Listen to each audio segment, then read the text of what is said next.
Good afternoon. If you're just joining us, we're giving you a live feed of what is going on. If you're just joining us, of what is going on here in Florida. We're giving you a live feed from Tampa, Sarasota. This guy teaches people how to make their first investment in real estate without risking any of their own money. His name is Pace Morby, and he's one of the top real estate investors in the US. He's so good that he has his own AETV show, a crazy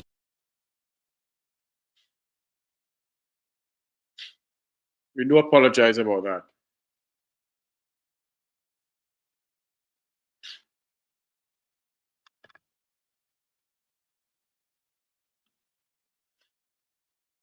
But we're giving you some live feed out of Florida, Sarasota, Tampa,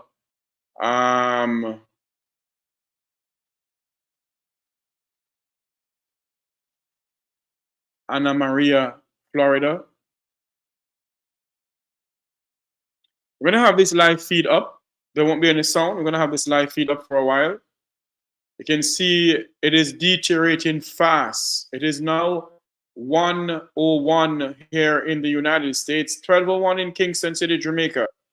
It's the Make We Talk program coming to you live from Sarasota, Florida. Well, coming to you live from Florida. What is going on right now?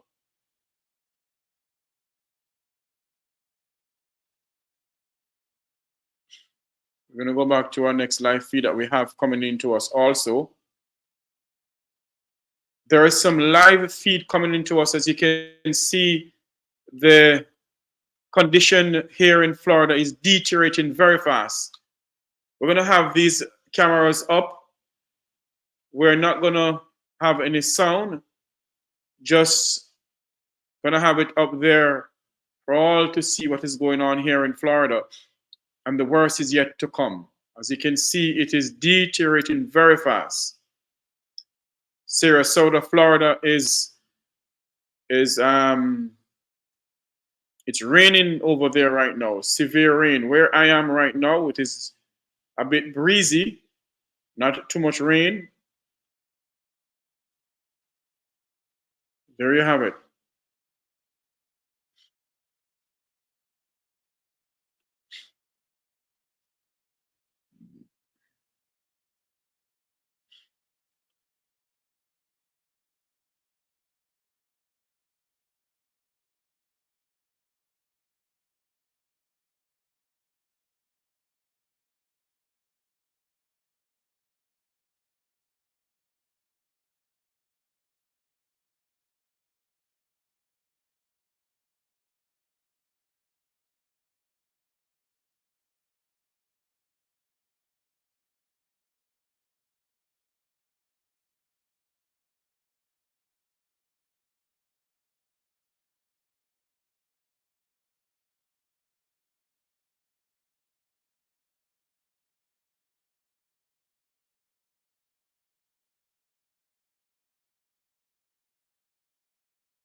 If you're just joining us, we're giving you live coverage of Hurricane Milton. It is a Category 4 hurricane, winds at 155 miles per hour. A Category 4 hurricane barreling down on Florida with winds of 155 miles an hour.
This is live feed coming to us from various areas in Florida.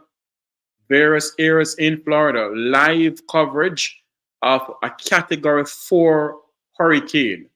Winds at 155 miles per hour.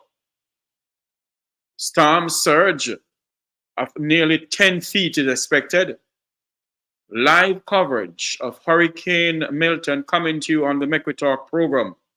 Remember us in your prayers.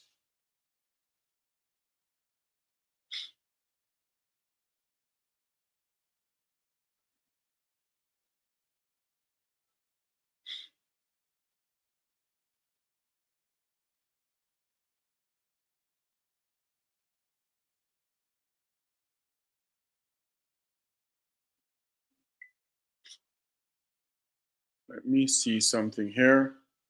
I'm being told that the governor of Florida is expected to speak any moment now. Let us see if we can get that live coverage of Governor Ron DeSantis speaking to the residents of Florida as a Category 4 hurricane is heading right to Florida. This does not look good. There are so many things going on right now that we need to bring life to you, but we have to break away from what is going on within Jamaica and bring you live coverage of the hurricane that is heading towards Florida. It's a Category 4 major hurricane. Winds at 155 miles per hour.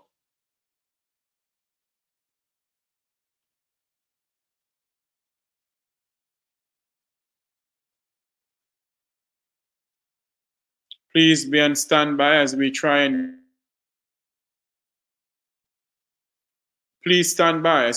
get the live coverage of the governor of Florida, Governor Ron DeSantis, We're told he's expected to speak at any time now. It's 1:10. 1:10. It's 10 minutes after 1 o'clock in Florida.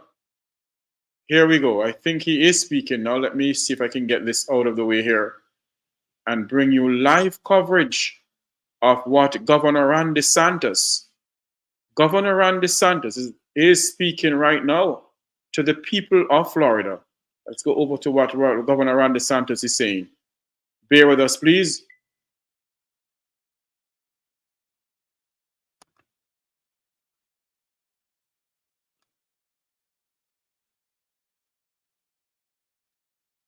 Flagler,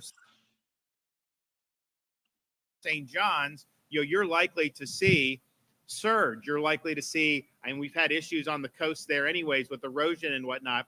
So just understand that is going to be something that could happen. It's not just about where it makes landfall. It's going to barrel across the state of Florida. It's going to exit on the east coast of Florida, and that also can produce some storm surge. So just make sure if you're on the east coast of Florida that you understand this is not just a West Coast event. The major effects for surge will be on the west, but there is going to be impacts far inland and on the other coast in the state of Florida. The fuel situation, I know when the initial evacuations went out on Monday, and then even on Sunday when people were anticipating massive run on gas, people were crowding the stations. You had long lines. A lot of the gas stations ran out of fuel. We have not run out of fuel overall. When those stations go through it much quicker than normal, they don't have the same delivery schedules that could keep up, so they got to flex. So what we've done is, one, we've got 1.6 million gallons of diesel on hand just for the state of Florida and 1.1 million gallons of gasoline for the state of Florida. So that's just us. They're still bringing fuel out of the ports. The ships are not coming in, but the dockside operations have been going. Now, I'd imagine Manatee, Tampa, probably not at this point, just given what's happening. East Coast, that's likely dockside going to slow down too as the storm approaches. But we have to try to overcome, had Florida Highway Patrol facilitate 106 long-distance fuel tanker escorts. So they got the sirens. They're bringing those gas into the gas stations, and they've done almost 1 million gallons of gas with that. So I appreciate what they're able to do for that. We may have interruption in fuel delivery into Port Manatee, into Port of Tampa, depending on the damage from Milton. And we will work on contingencies to make sure we're able to have a supply of fuel. But people should just understand we've got a lot of fuel on hand from the state.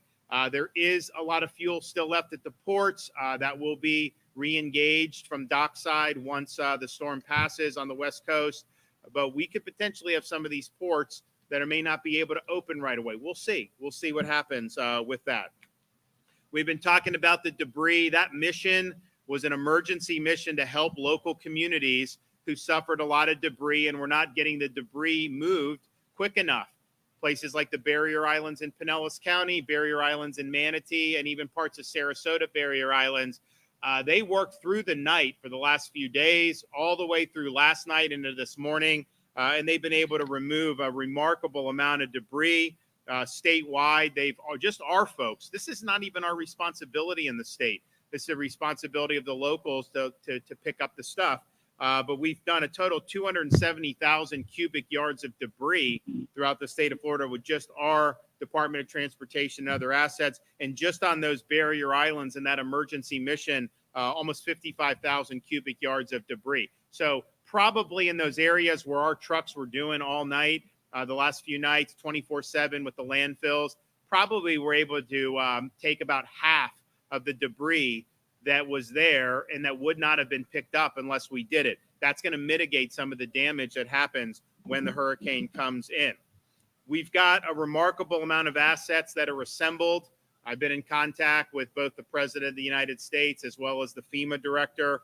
We're also closely coordinating with all our local partners in the affected counties. And we have a National Guard contingent that has never been amassed before for one of these. 6,000 Florida Guard soldiers and an additional 3,000 from other states, 34 search and rescue aircraft, and 500 tactical vehicles. This is the largest storm mobilization in the history of the state of Florida. Of course, we have our Florida State Guard, which is out and doing great work, and they've got massive numbers of assets that are going to be assisting them in their missions, and some of those guys have done a really, really good job, and we really appreciate it. Now, Florida Disaster Fund.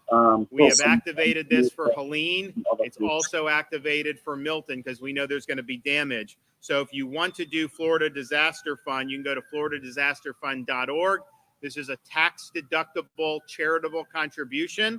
We've raised many millions of dollars. I want to thank Publix, Walmart, Wells Fargo, and Lennar for coming in big. You can also text disaster 20222 20222 to be able to do this. Well, I used to work on a radio an assessment of the needs and the damages. We'll be able to use that in a very flexible way to help get people back on their feet. We did it after Hurricane Ian to great effect, and we'll do it after this storm as well.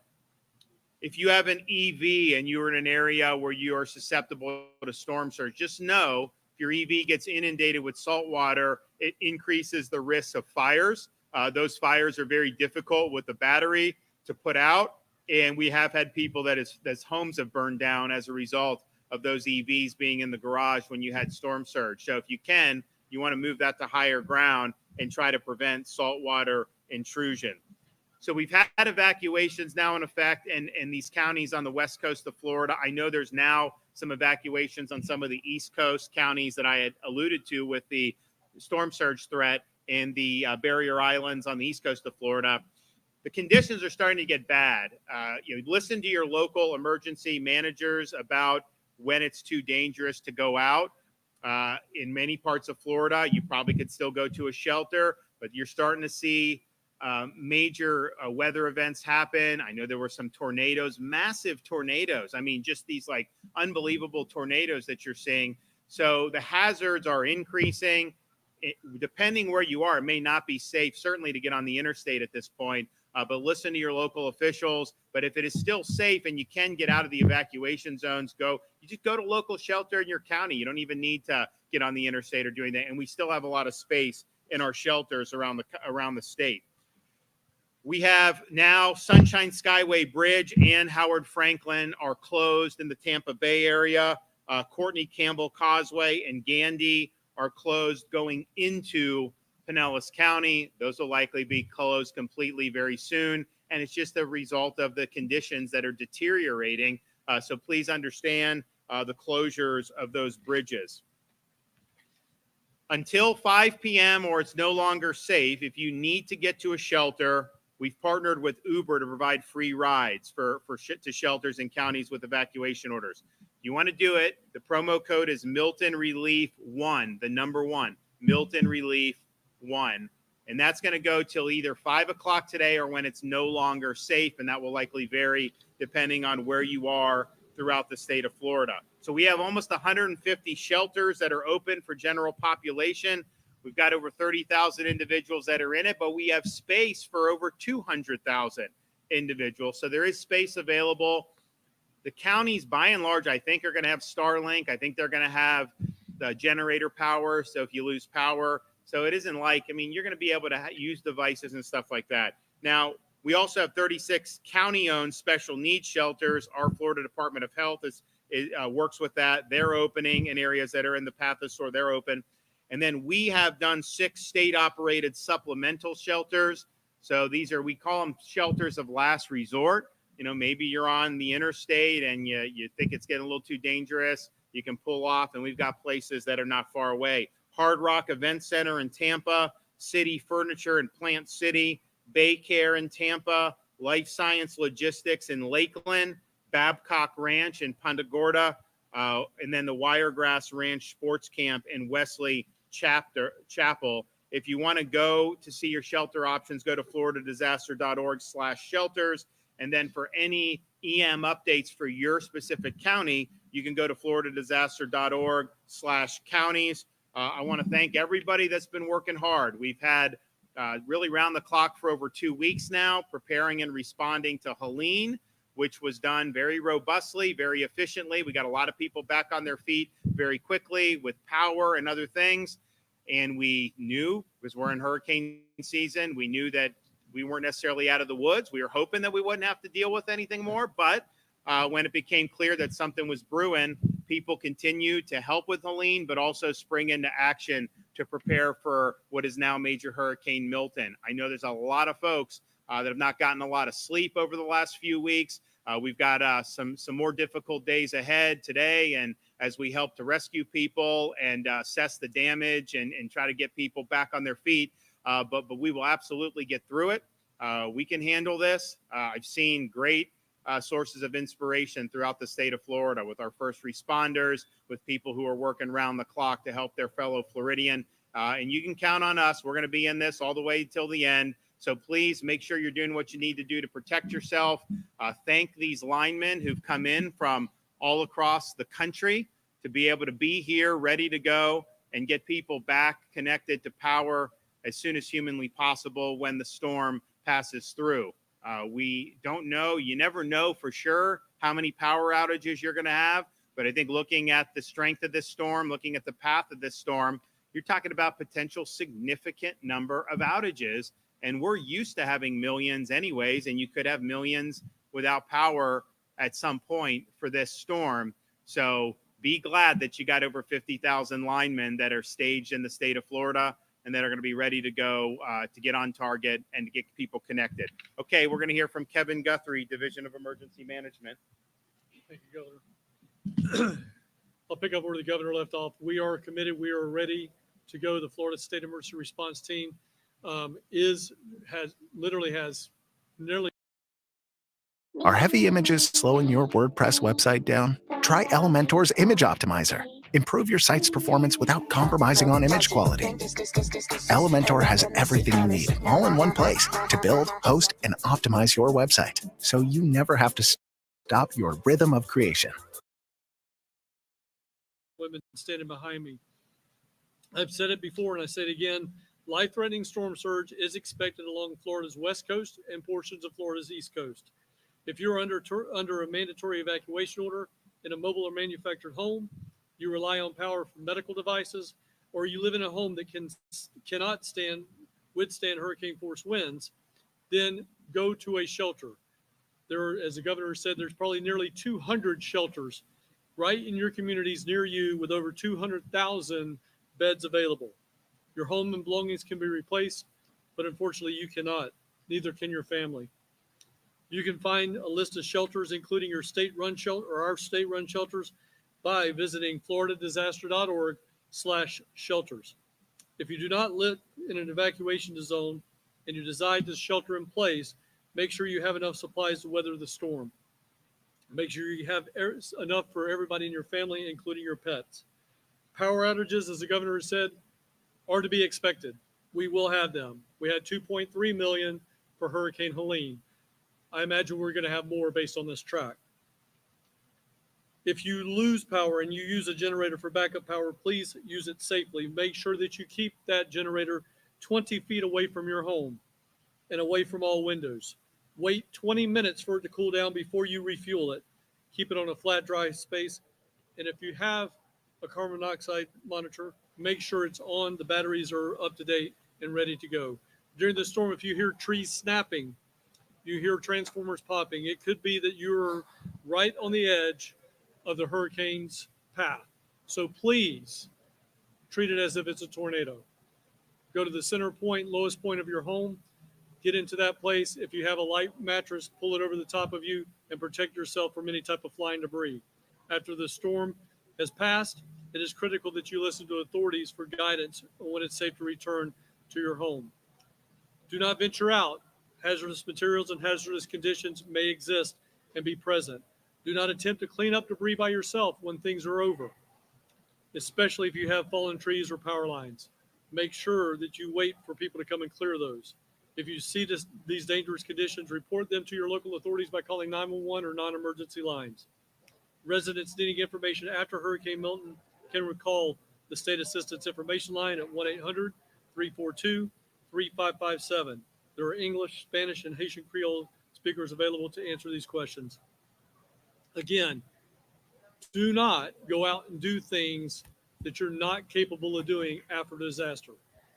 We do not need to have fatalities when somebody's trying to go up on a ladder, they're trying to use a chainsaw, they're trying to do extraordinary things. We're going to have plenty of volunteer organizations able to help you right after a disaster. Please do not do those things. Just let us come and help you. That's what we're here to do. We're here to help you. Governor. So you were just listening to Governor Ron DeSantis, also Emergency Management Director Kevin Guthrie there. One thing I think that's really important that they were both talking about is how many resources are pre-staged right now. We've been talking about the widespread power outages being likely. There are 50,000 line workers stationed in the state of Florida from all over the country, ready to work to restore power as soon as the storm moves through. Also fuel, we've talked about those fuel shortages being an issue. There you have it, a live press conference from Florida Governor Ron DeSantis as he speaks to Floridians re-Hurricane Milton. That's Hurricane Milton, a Category 4 hurricane with winds of 155 miles per hour heading to Florida.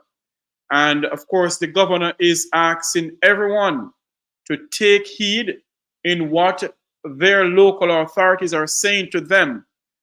And they can't stress that enough. Take heed. Do not be a hero or a heroine. Stay in if you have to. Evacuate. If your county has issued an evacuation order, you should take heed and do so. This is a dangerous Category 4 hurricane. What we're being told, it may go up to a Category 5. But right now it's at a Category 4 at 155 miles per hour wind. So there you have it. Wherever you're listening, watching from around the world and the Eastern Caribbean, it's the Make We Talk program with yours truly, Jeffrey Tavares, on Make We Talk Jeffrey Tavares YouTube channel. Remember to like, share, and subscribe. Like, share, and subscribe.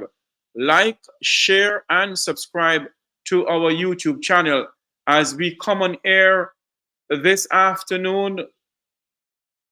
It is now 12:27 in Kingston City, Jamaica. What time is it in South Africa? What time is it in London, England? But this is what we're having here now. A dangerous Category 4 hurricane heading towards Florida. Where I am, I can see the breeze. The wind is picking up. The wind is picking up. The rain is not falling as heavy as it is other places, but it is drizzling at the moment, and it is becoming a bit windy. Category 4 hurricane, winds at 155 miles an hour, and we are going to we're going to drift back over to live streaming from Anna Maria, Clearwater, Sarasota, Tampa, and Pompano Beach. We're going to have live feed from those areas coming into us in just a moment. Just bear with us, please, as we try and switch over to the live feeds that are coming into us. Let's go back to this live coverage here from this live television station here. We don't have any rights to this, but we're going to bring it up to you guys that we can bring it live to you on the Make We Talk Jeffrey Tavares YouTube channel. Here we go. Continue to warn those people in the coastal areas that if they are deciding to ride it out and stay at home, if they've made that decision, that might be the last decision they ever make. They're calling this a life or death choice. All right, Victor, thank you. And St. Pete Police sending out this video on Facebook. They were out patrolling to evacuated areas, of course, to help protect people's homes. And while they were there, they posted that someone had already been arrested for attempted burglary in the Shore Acres neighborhood of St. Petersburg. And they say they have zero tolerance for this, but certainly it's a concern for many residents. Everybody's evacuating, right? If you're in a flood zone or you're fearful that your house is, or you already were damaged from Hurricane Helene. And so no one's home. And these folks who are not very kind are burglarizing, looting. I mean, we've seen it before, but I love that they're taking no chances, zero tolerance, and they're arresting anyone who does it. This is no time for crime, people. We have a major disaster on our doorstep. Get to a safe place. Come on. Yeah, stop breaking the law. Not a break. We're continuing to check on conditions now in Polk County. Yeah, ABC Action News reporter Rebecca Petit joins us now live from downtown Lakeland with how conditions are there. Rebecca. That's right. I'm here in the downtown historic district of Lakeland, also known as Dixieland. And the wind here, it's picking up a little bit. And this is around the time that officials did warn that we'll start to see those impacts of Hurricane Milton. You can see the leaves and the trees blowing in the wind at this moment. So here in Polk County, the biggest concern is the wind and also the rain. And so people have evacuated. So we want to bring it back to you guys in the studio. For now, we're live in Lakeland. Rebecca Petit, ABC Action News. All right, we'll get back out to Rebecca in a moment, but now we want to go to Manatee County News Conference. Can we listen in? I believe it's live right now.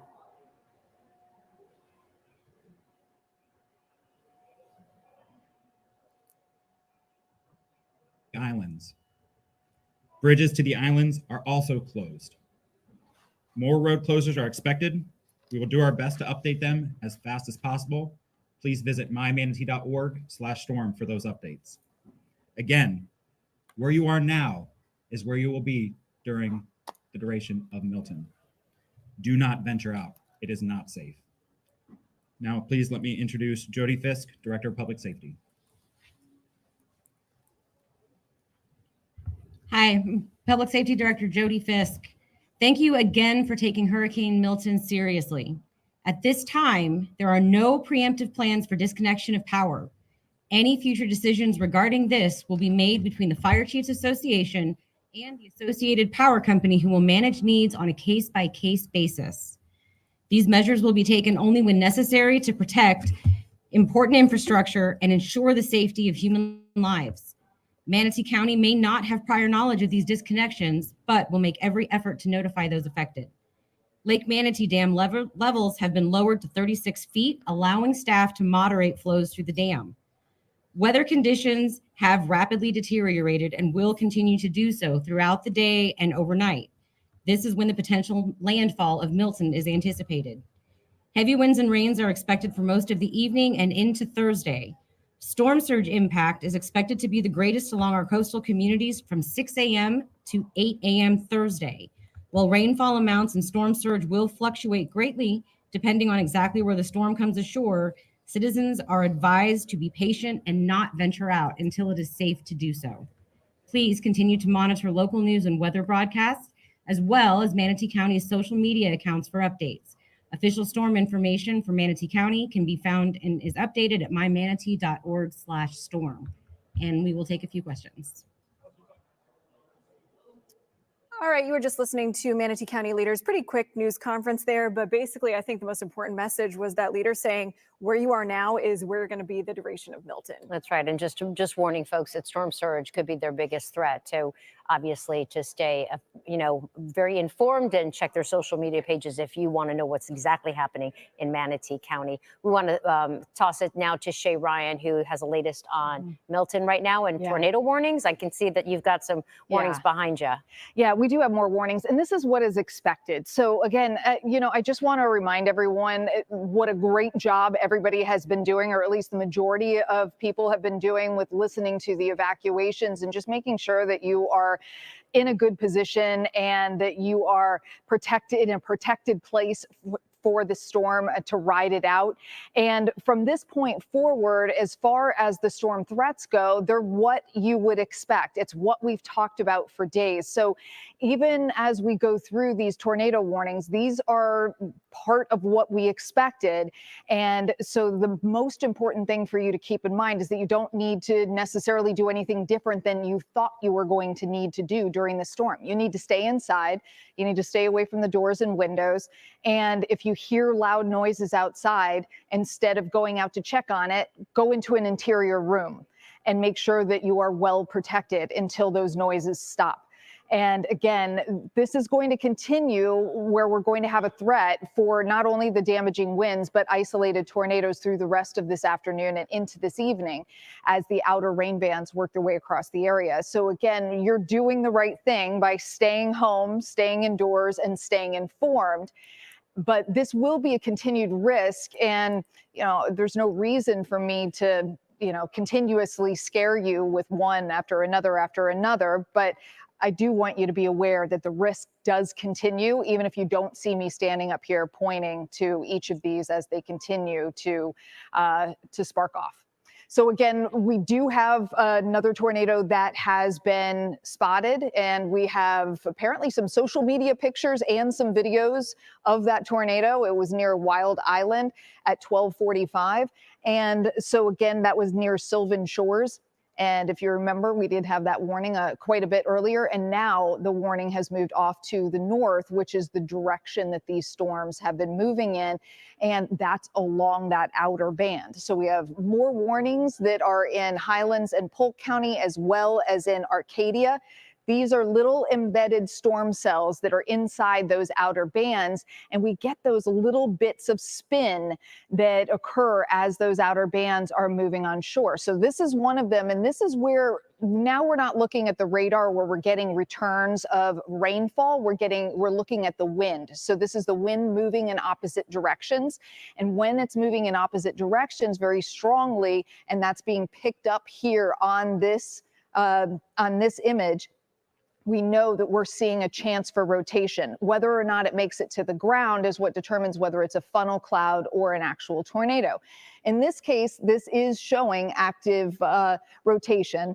Here, just to the west of 27, south of Avon Park, and to the west of Sebring, this is not showing quite as intense rotation. It is showing that it may be loose. It could have been a radar indicated funnel cloud, but not quite rotation that's reaching the ground.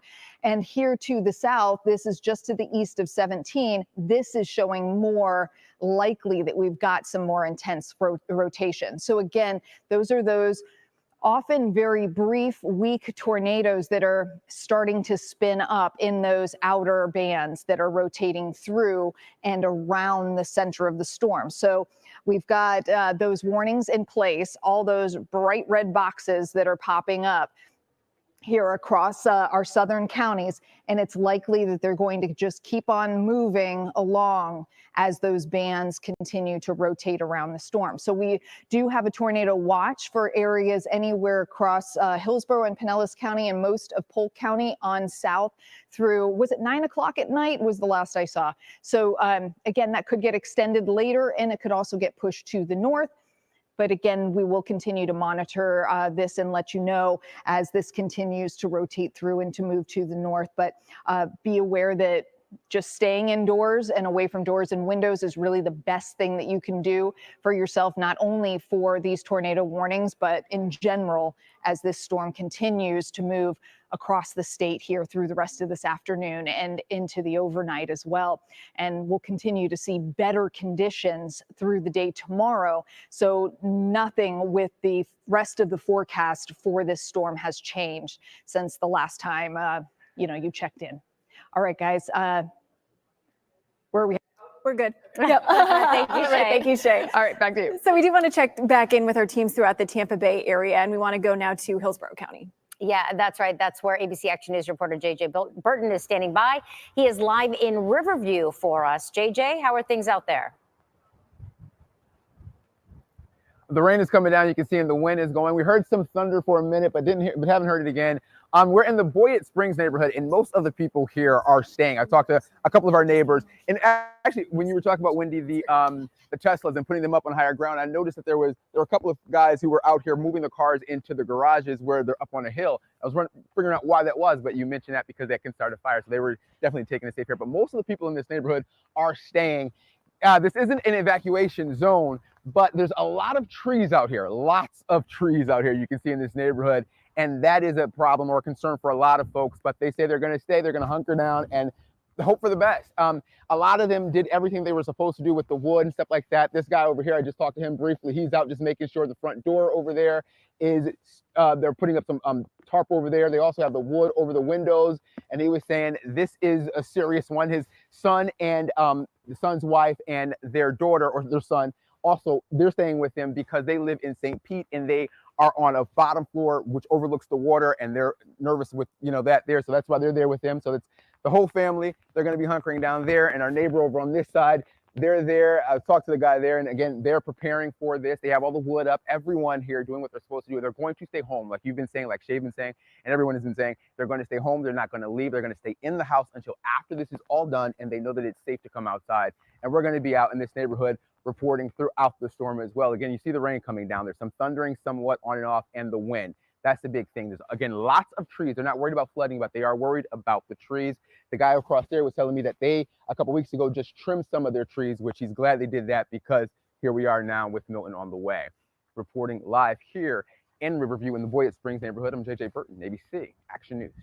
Thank you. Trees, such a big concern for a lot of neighborhoods. Right, especially those big oak trees that are so beautiful, but unfortunately, they can fall on a home. Truly. All right, let's head out to Palmetto, Manatee County now, where we just heard from leaders just a few minutes ago. Yeah, that's right. ABC Action News reporter Katie LaGrone is in downtown Palmetto now. And Katie, the last time we checked in, it looks like it hasn't changed. Maybe it's gotten worse. You had rain, you had wind, you even had some thunder.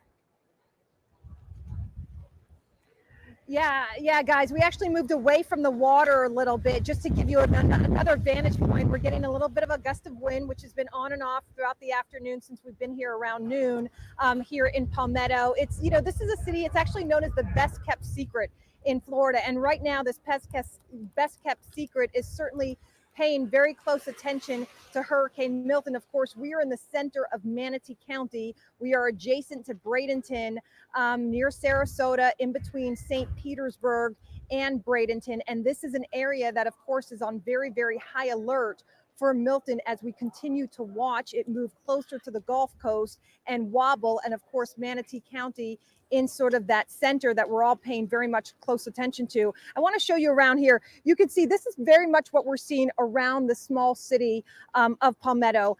Businesses are boarded up. Homes are boarded up. We've seen quite a few homes with sandbags sort of leaned up against the front door and the front entrances of a lot of homes. We're actually at a gas station. You can see here, this one's also boarded up, despite, of course, what the sign says. They are not open today, nor is any other business that we've been able to come across at all. In fact, we did see a fella come up here in his car looking for gas. He was somebody out of town here for the storm. He came up here looking for gas. The station is not open. You can see their gas pumps are completely wrapped up. Every single one of these gas stations is wrapped up in plastic. We've seen that throughout the area of Palmetto. Gas stations across the area wrapped up. Mobile homes, there's a lot of mobile homes in the city of Palmetto. Those, for the most part, appear at least vacant. We did end up talking to Palmetto police captain earlier today. He said most people have heeded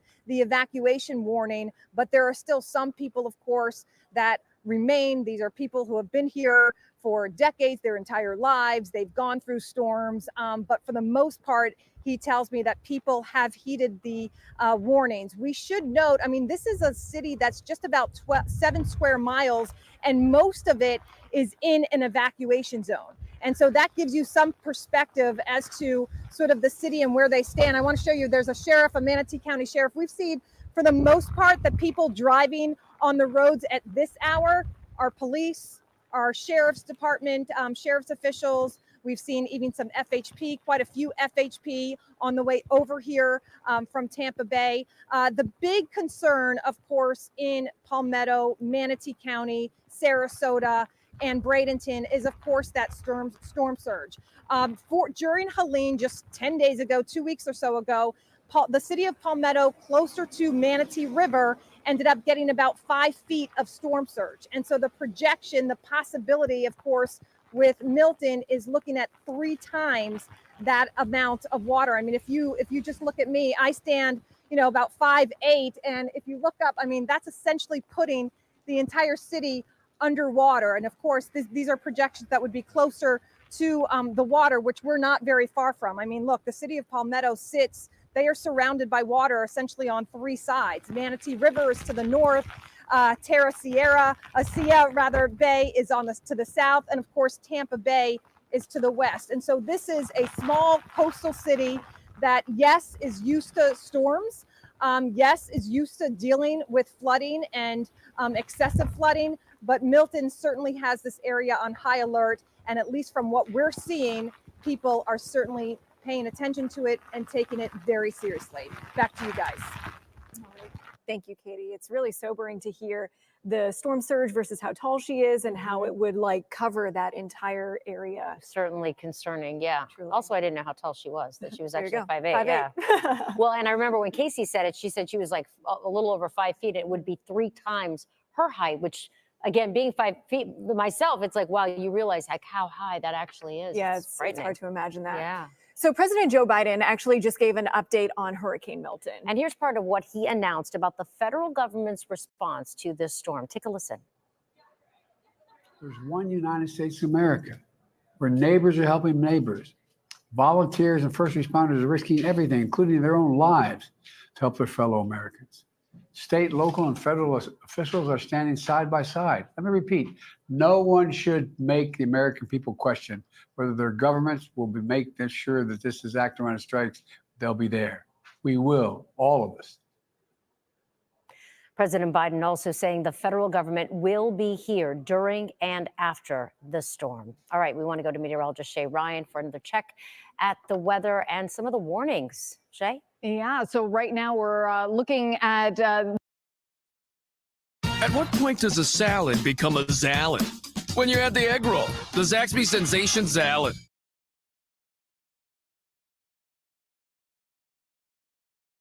Products you need.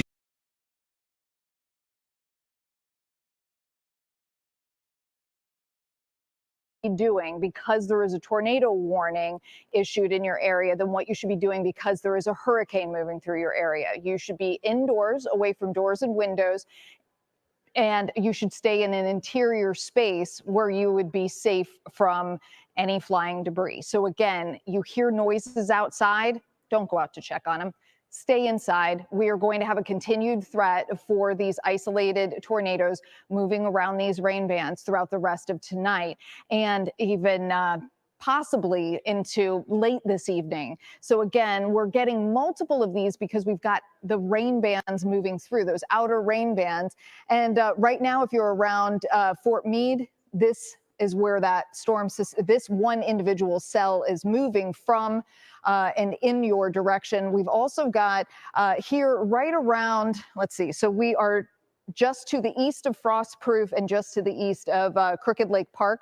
This is not the radar showing rainfall. What we're showing here is wind direction. And when you have 2 different colors right next to each other, it indicates a different wind direction. And of course, if you have 2 spots showing different wind direction right next to each other, that's rotation. So this is our product on the radar, or one of our radar products that shows rotation.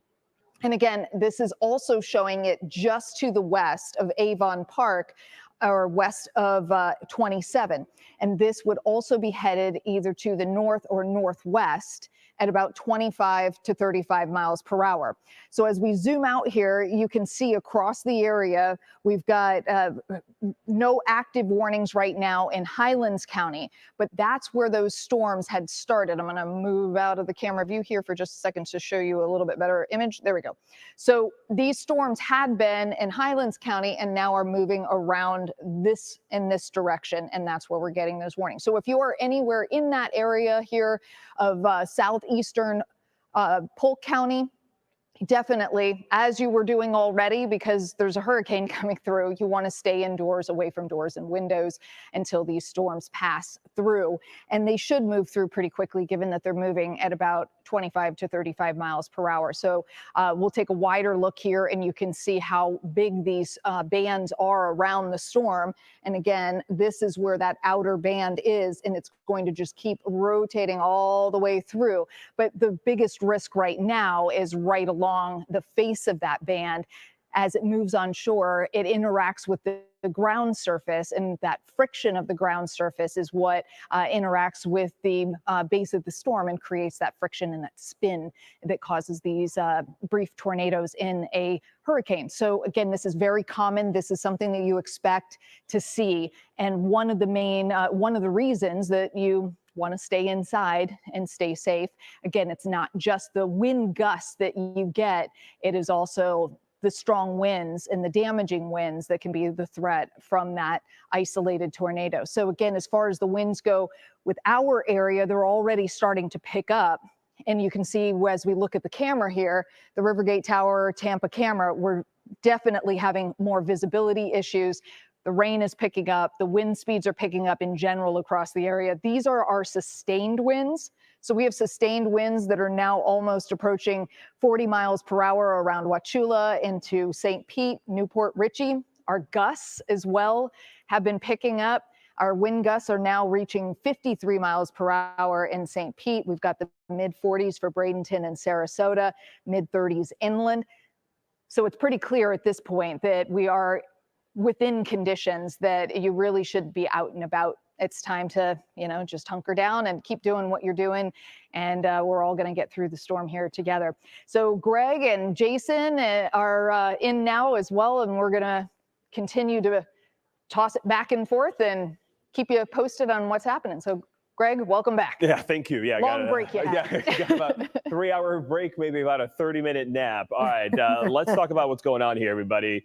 Good afternoon. Coming up on the 2 o'clock hour, Milton is down to our south and west. That storm comes in. We've got plenty of moisture coming in. These bands here that are coming now into portions of eastern Polk and Highlands counties are definitely ones we need to watch. I think this is a more serious threat than we had maybe earlier, especially now that some of these storms are moving into more highly populated area.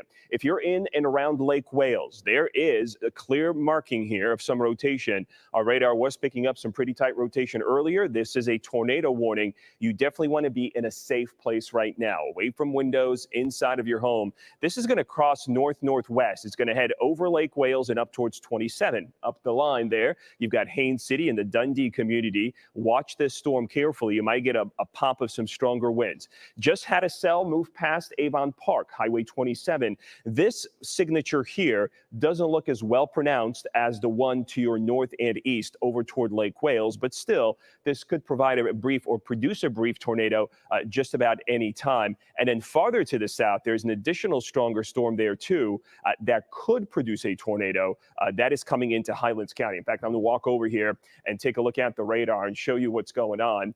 This cell coming into Highlands County now. Now, this one is a little farther away from Highlands County, from the radar, but the signature here certainly indicates that there is strong rotation. And all afternoon and really late in the morning, any of these cells that have been popping up, they've been producing tornadoes from time to time. It's this area right there. It's just coming into southern Highlands County. This one is going to track pretty close to 27. So if you live Lake Placid, Sebring, Avon Park, maybe that intersection of 27 and 98 in the Sebring area, this is on the way here, probably in the next 30 to 45 minutes. Brief tornado. All of these areas of rotation are in the southern end of each cell. So the way this is going to work is that these cells will be moving in. You'll hear a lot of heavy rain, gusty winds with the rain. And if there is a tornado, it'll be on the very end of the rain. So it'll rain, pour pretty heavily. Then there would be that brief tornado, and then the whole thing stops and it moves by. Typically in tropical systems like we see here in central Florida, as these move by, they tend to be a little bit weaker and quicker moving. Allie's running the radar for me this afternoon, or Shay is. All right, Shay, thank you so much for that, adjusting the radar. So we've got the wind data here. That's why you're seeing a lot of green and red indicating whether the wind is moving toward and away from the radar. And we're watching that radar carefully because it shows us where those areas of rotation will be. Now, for the next several hours, I think the area of concern is going to be mainly east of I-75 in terms of any widespread tornado threat. These cells back here towards Lake Okeechobee and the East Coast, the I-95 corridor, these are the ones that are going to produce most of the activity, but some of these are going to drift back north over towards our area. So I think Polk, Hardy, DeSoto, and Highlands counties probably going to see them first. We'll have to watch all the activity closer to the coast. Right now, we're getting a bit of a break, Northport over toward Bradenton, as you watch the eye of Milton now showing up on the radar. Yeah, this thing is that close. So there is Bradenton, there is Sarasota, there is the eye. Now, there's the distance, only about 100 miles away. It's moving northeast at 17 miles per hour. So that's a little over 5 hours, maybe 6. Now, the Hurricane Center does think that this will be slowing up a little bit in their last discussion as this thing turns towards the coast. The heaviest winds in this storm, the ones that we're really concerned about, start with this rain band right here. These are going to be your strong tropical storm force winds. So when this solid area of rain starts to move onshore, that's when I would start to expect to see winds 60 gusts, maybe 65 at times, sustained probably in that 50 to 60 mile per hour range. The hurricane force winds are beyond that. They're closer to the center right there. Now, I know this looks like it's half a hurricane right now. I do think there is more convection on the southern end just looking at the actual storm on satellite picture. The radar is probably just not penetrating all the way down. And the farther you go away from the radar, the higher it is looking at the storm. So we're not getting a true picture of the structure of the storm with the radar. We'll get that as it gets closer. But it already looks on the radar like it's that northern eye wall. That is where all the action is. You see the reds here, the oranges, that's where all the activity is. And that's the area that we're going to be concerned about after landfall, wherever that landfall location is. The Hurricane Center still thinks it's going to be somewhere between maybe Bradenton and Sarasota. Could be a little farther south, could be a little farther north as this system jogs. Remember, hurricanes do not take a straight path. They're not following a track. They're not following a line like we love to draw for you on a map. They wobble back and forth. There are a lot of forces that move the eye back and forth as it heads toward the coast. So it's not going to take a perfectly straight line. It may wobble toward the east for an hour and then suddenly wobble to the north for an hour and a half. And that's how you get that northeast motion. It's not steadily necessarily moving in that direction. So those tropical storm force winds, the stronger ones, not too far from the coast. So folks in Venice, Englewood, Sarasota, over towards, of course, Siesta Key, back over towards Anna Maria, doing the distance here, right, from Anna Maria, 25 miles or so, this first outer band of some strong winds moving at 17 miles an hour. So it's 2 o'clock now. By 4 o'clock, a lot of this is going to start to approach the coast in the next couple of hours. What you're getting now in these outer rain bands are gusts, strong gusts likely into tropical storm strength, but they're not yet sustained at any high level. That's still back towards the storm. In terms of hurricane winds, it's all going to be here in that northern eye wall, and that's still several hours away. Definitely probably after 5 or 6 o'clock that we start to see those. There you see the distance, shade drawing that from the mouth of the bay down toward the northern eye wall. You're looking at about, let's say, 70 miles roughly to the south and west of the bay at 17 miles an hour. 3.5, 4 hours away. So that puts us toward maybe the 6 or 7 o'clock hour for some of this to start to approach. If it continues at 17, the Hurricane Center does think as Milton is approaching the coast, it will start to turn a little bit more east to kind of follow that trajectory the way I-4 shoots across the state, going a little bit north as it goes east. They expect a similar kind of a swooping motion. As that turn happens, the forward speed may pull back a little bit. Just how much we'll have to see because that'll determine the time of landfall. But it's certainly looking at the distance of the storm and how close it is. It's going to be before midnight probably that we see that landfall, probably in that 10 o'clock hour or so, or maybe even earlier. Shay, if you can plop the warnings back on there. I know I saw the little icon pop up on the side of the screen. Wanted to see what's out there in terms of the warnings and what new ones were issued. Got the radar on my phone as well. Of course, we're tracking these storms with you. I think if there is any storm that I am concerned about, it is the one over towards the Lake Wales area. That's probably the strongest one. There is a new warning now for DeSoto County. That includes Wauchula. The rotation there, not as well defined. And that storm in southern Highlands County has now crossed into Highlands County out of the south. It's generally headed towards 27 south of Lake Placid. But I think of the storms that we've got going on here, this cell here, eastern Polk County coming up on the town of Lake Wales. So if you are in the town of Lake Wales, you're already in your safe place, and we love that for the hurricane. You want to make sure that you are definitely away from any windows, interior part of your home, a hallway, a closet. This storm may have a tornado with it, and we've seen quite a few reported. There's definitely indications of rotation. Too far away, well, you know, there may be some debris that's being lofted in this as well. Hard to tell at this distance. There is some data in the radar that could indicate there may be debris lofted in the air with this storm. So that would concern me even more. And as I zoom in on my radar here, the rotation pretty tight in this area. So Lake Wales over toward Winter Haven, by the way, looking down the line from this storm, that right there, Shay, I believe that's 60. If I'm not mistaken, that was that storm is crossing. If you zoom in right on Lake Wales, there's a road that will eventually pop up. You can zoom in even further. That's fine. There it is. So that right there, I believe, is Highway 60. This is what you would take through the Brandon area to get out toward the East Coast if you don't want to take 75. Look at that right there. See that little pop of red? This is small.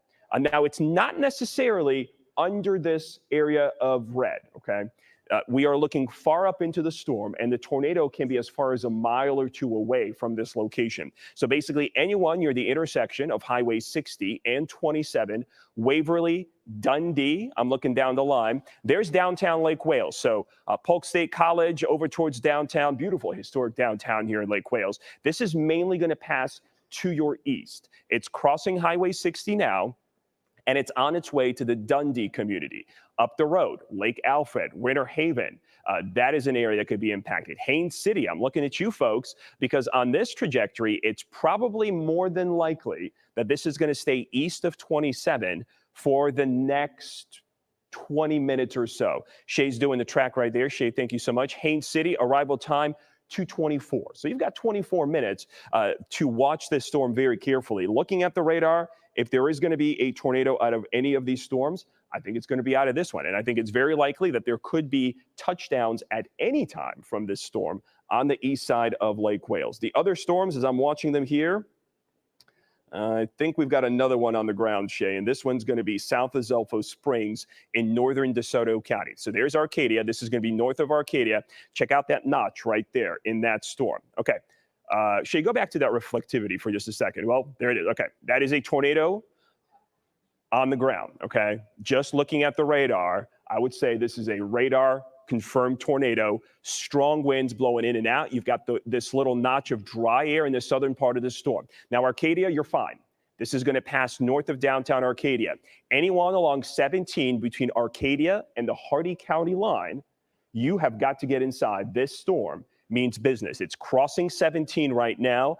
There's Highway 663. It'll stay north of Highway 70 as it tracks into the southern portions of Hardy County. Let's go back to that reflectivity, Shay. I'm going to pull up the. There's not a lot of folks that live out here. There is a mode in the radar that's going to pick up debris. There's probably not a lot of folks in here, but if anyone's traveling on 17, I mean, folks could still do that from earlier today.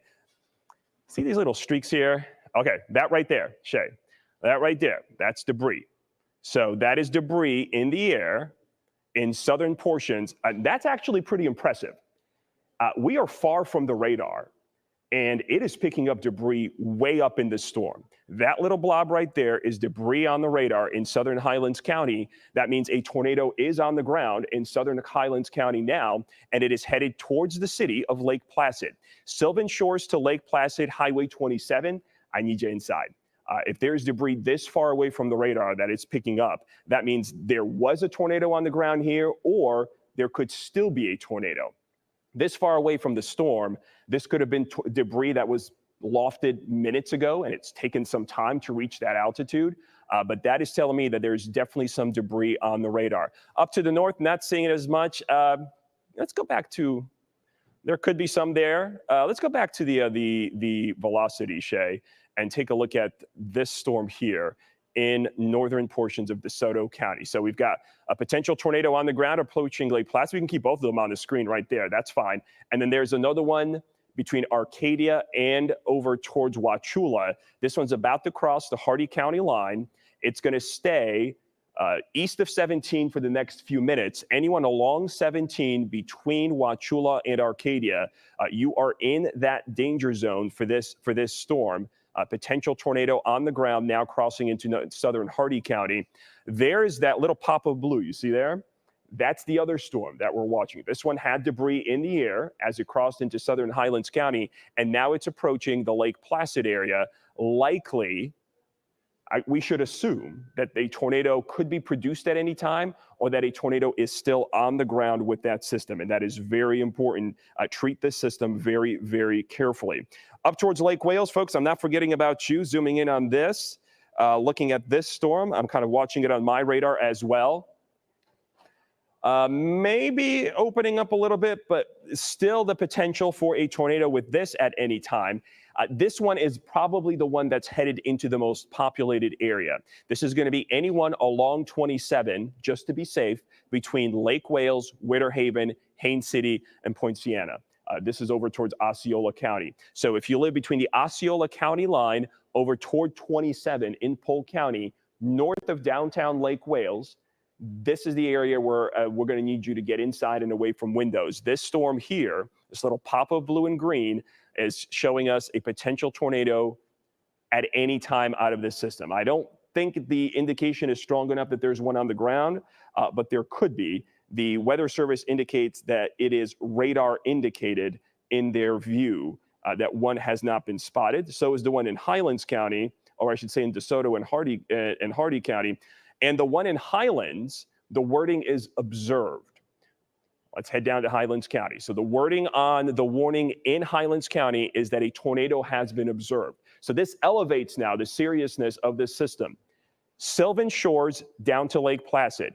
We're assuming a tornado is on the ground. It is close to Highway 27, and it will basically parallel 27 up toward the Sebring area. Anyone that is south of the junction of 27 and US 98 in Highlands counties needs to take this storm seriously.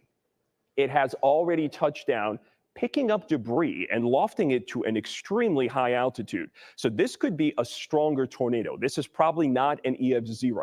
This is probably something stronger, as it's been able to pick up debris and send it quite a distance up into the clouds. Strong rotation, strong wind by that blue indicated. There you see the track. Shay doing that for us. Shay, thank you. Right through Sylvan Shores and Lake Placid. These are the two communities we're most concerned about right now with this storm as it continues to move toward the north.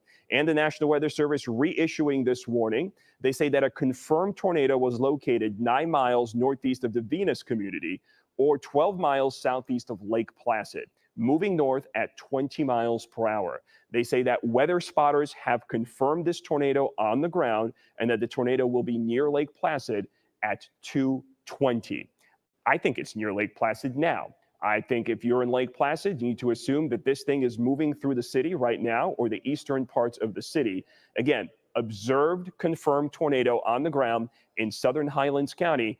Folks in Sylvan Shores looking down, this is next. Shay, I didn't see the time on your track. Can you do that track for me again for this storm so we can give the folks, and if you could take it, maybe take it up towards Sebring, kind of orienting along 27 generally, that would be great. If we can move it up, perfect. Yeah, just like that. Let's give some folks some potential arrival times. Now, with these tropical systems, these tornadoes can lift and drop pretty quickly. This is not the type of tornado you would see out in the plains where you can track for an hour and it stays on the ground. But I did want to give these longer out times just to give folks a little bit of a heads up. If you're in Sebring, one of the larger population centers here in Highland County, you're about 30 minutes away from this storm impacting you. DeSoto City community at 229 and over towards Sylvan Shores 215. So it's basically moving into Sylvan Shores now. A confirmed tornado on the ground, likely to produce damage in that area. Over my shoulder, by the way, I'm not going to forget about you folks in Hardy and DeSoto counties. This storm has weakened, okay? This was brief. There might have been a brief touchdown just east of 27, but that's now gone. Now I'm looking to the south.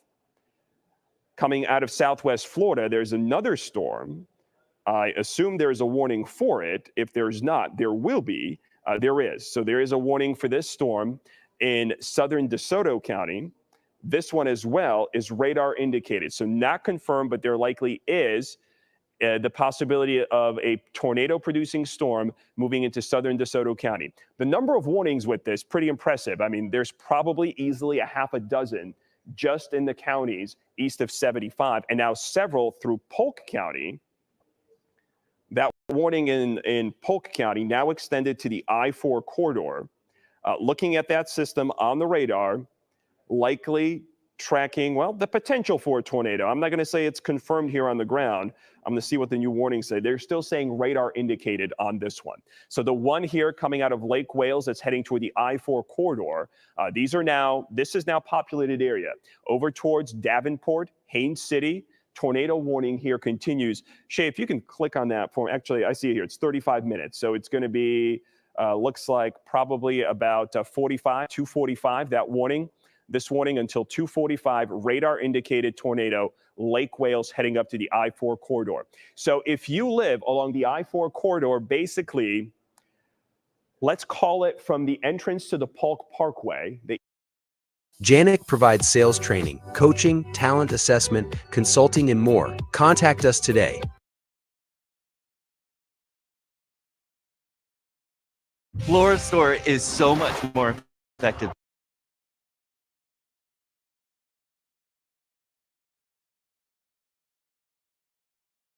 And take your tornado precautions. If you've just been sitting in the living room, big windows, watching the TV, time to get out of that room. You don't want to be in a room with large windows. You want to move away from windows, a smaller room, a half bath, a closet, a pantry, that kind of thing. You want to get as deep inside of your house as you can with these, especially since we now have reports of tornadoes on the ground. And the radar is indicating that at least the one down in Highlands County did briefly, if not still doing so, is picking up debris, doing some damage. Yeah, we've got debris still in the air in Highlands County for sure. That tornado is definitely still on the ground. I don't see that same indication in Polk County. It is going to be right there. That little bright pop of color in Highlands County over 27 is a debris signature high up in the clouds. Something is flying up. Now, it could be tree debris. It could be larger pieces of debris that are moving up toward the northwest. There's the bright blue. And so what's happening is the tornado is down here. The debris is being lifted and pushed northwest. So the debris is out ahead of the tornado. So if you are in Highlands County, it's going to be raining out ahead of this. Don't be surprised if you see tree debris, leaves, that kind of thing falling with the rain as this is moving by, as it is likely lifting those things and pushing them up toward the Sebring area. So Sebring, heavy rain falling in your area now. The tornado is on the southern end of that storm. Quite a bit of heavy rain, by the way, too. The debris is here. The tornado is probably just to the south and east of where that debris is located along Highway 27. Basically, anyone between Sebring and Lake Placid, you've got to get inside, away from windows. I would do more than just for a hurricane with this, and mainly because it is confirmed on the ground.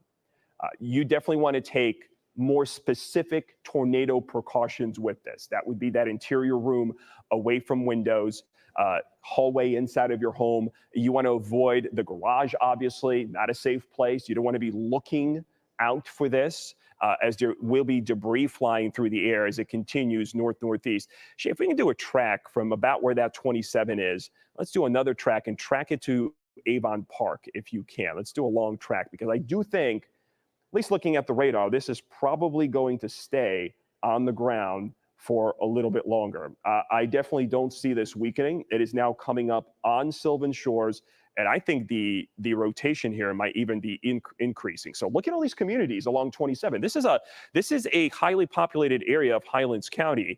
Most folks live along 27. So you're looking at Sebring at 225, Lakemont coming up at 230, Avon Park at 237, and the Alpine community at 239. That would take you up into northern Highlands County. For my friends in Polk County, you need to track this storm.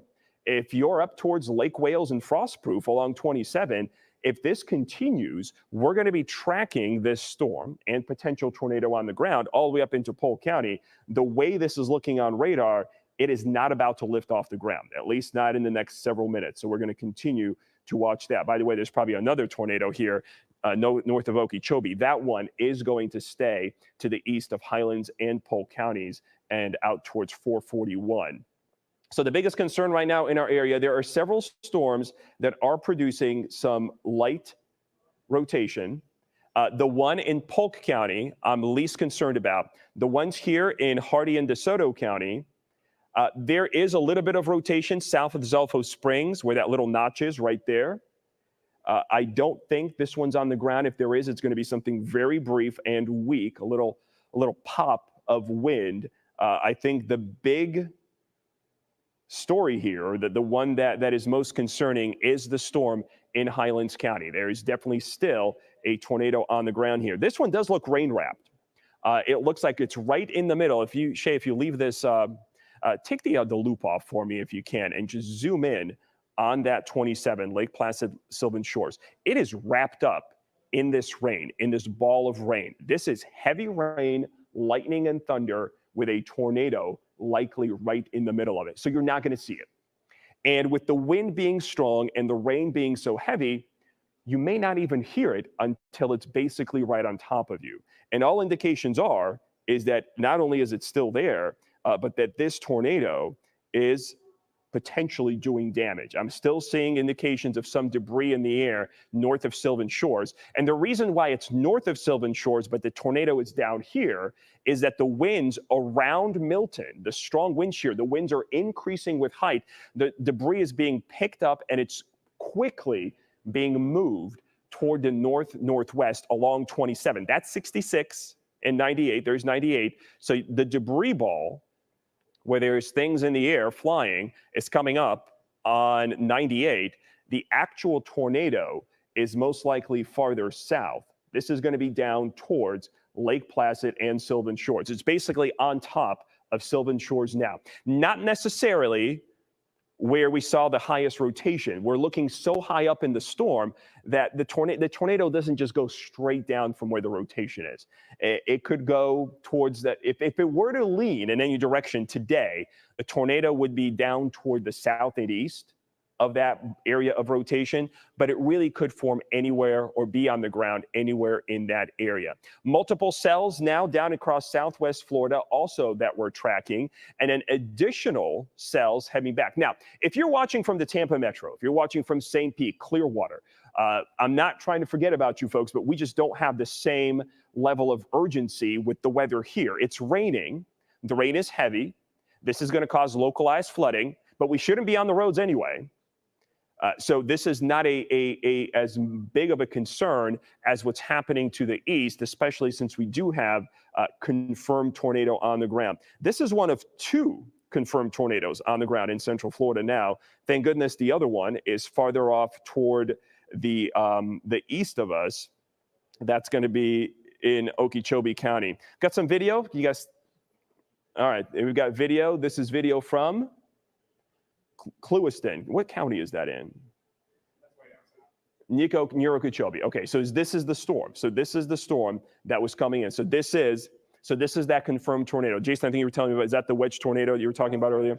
That is the wedge. So now it's not guaranteed that this is what's on the ground of this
regardless of whether you see the eye or not, everybody is looking at water rises already happening. We've seen water rises up significantly here down toward Naples, and they're not going to be close to the eye as it comes on shore here later on this evening into the afternoon. So I did want to pass that along and let you know, slight adjustment to those of you from Manatee and Anna Maria Island south into Sarasota County. The numbers have come down just a little bit. Let's hope that trend continues. And taking it hour by hour now for you with the latest adjustment at 2 o'clock, definitely a northeastern turn has happened in what we're watching here right now. So as we go to about 5 o'clock, that's when, like Greg was saying, those strong tropical storm force winds begin to move on shore with that band that we've been watching. Fast forward here as we continue into the evening hours. By 7 o'clock, those strong tropical storm force winds of 58 miles per hour or higher are now moving into St. Pete and Tampa. But at St. Pete, at Albert Whitted, we've already had a gust up to 60 miles per hour, about 58 miles per hour. That's the strongest wind gust I've seen so far here across the area. By 9 o'clock, still a Category 3 major hurricane, possibly down to 125 is the forecast at this point right now. But that's when the hurricane force winds are now moving into Manatee, Sarasota, and the mouth of Tampa Bay here. So maybe already getting up toward Fort DeSoto and Tierra Verde at that point, and maybe over towards St. Pete Beach. Now, fast forward again to about 9 to 11 o'clock, and we start to see those hurricane force winds moving into Pinellas and Hillsborough County, and these are winds that are greater than 74 miles per hour sustained. The gusts will be higher, and those gusts could be over 100 miles per hour in this bullseye of red that we're seeing here moving into portions of the area at 9 to 1 o'clock. By 1 a.m., the center of the storm, somewhere here between Hillsborough, Western Polk, Arcadia, over back west into Manatee County. That's where the center will be. And you can see the hurricane force winds through 3 a.m. are now inland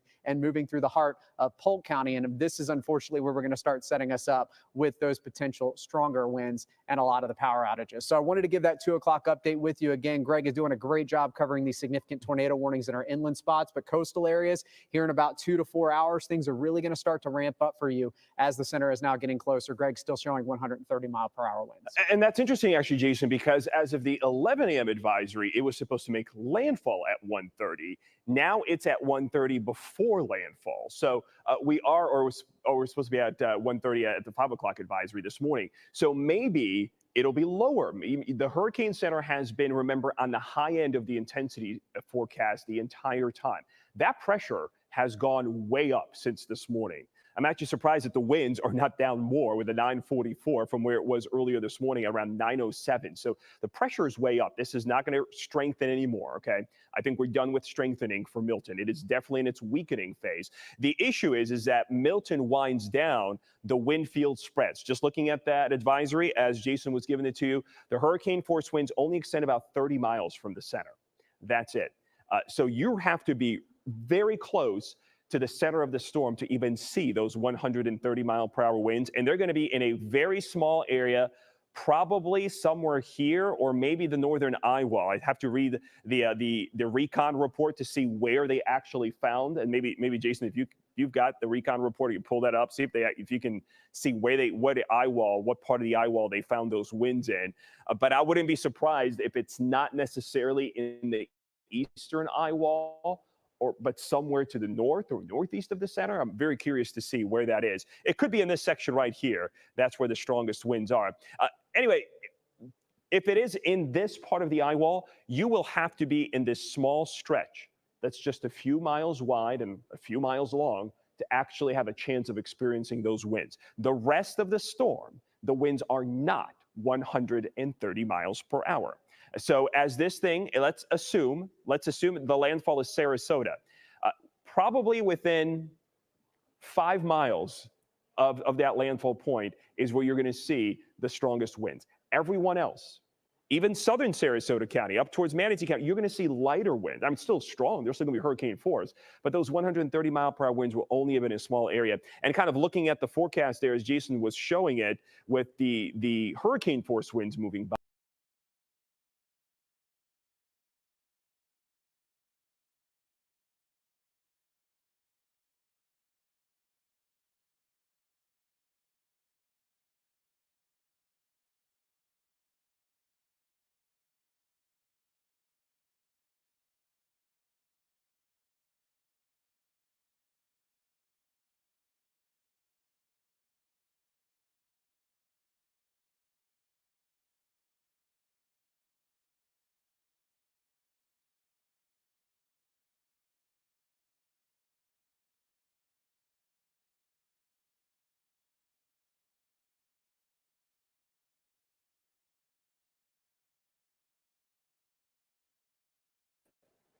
That means no one is actually tracking a tornado in Highlands County on the ground. And looking at the presentation of the storm on the radar, I would definitely agree that there probably is one. All right, so we got some reports. Shay, go ahead and click on those. Let's see what we got. Probably the observed tornado reports here that happened earlier as this thing was entering Highlands County. These boxes, the reason they're like this is because we've got 2 Weather Service offices issuing for these 2 counties. Highlands is in Tampa. The county to the south and east is down across the Miami area. So yeah, so video and images of a large wedge tornado on the ground moving near Lake Placid. So that's what we were tracking along with you. State Highway 70 and 27 looks like we did have a tornado move through Lake Placid. Pictures of a large tornado near Brighton. That was another image. That was at 1:50 this afternoon.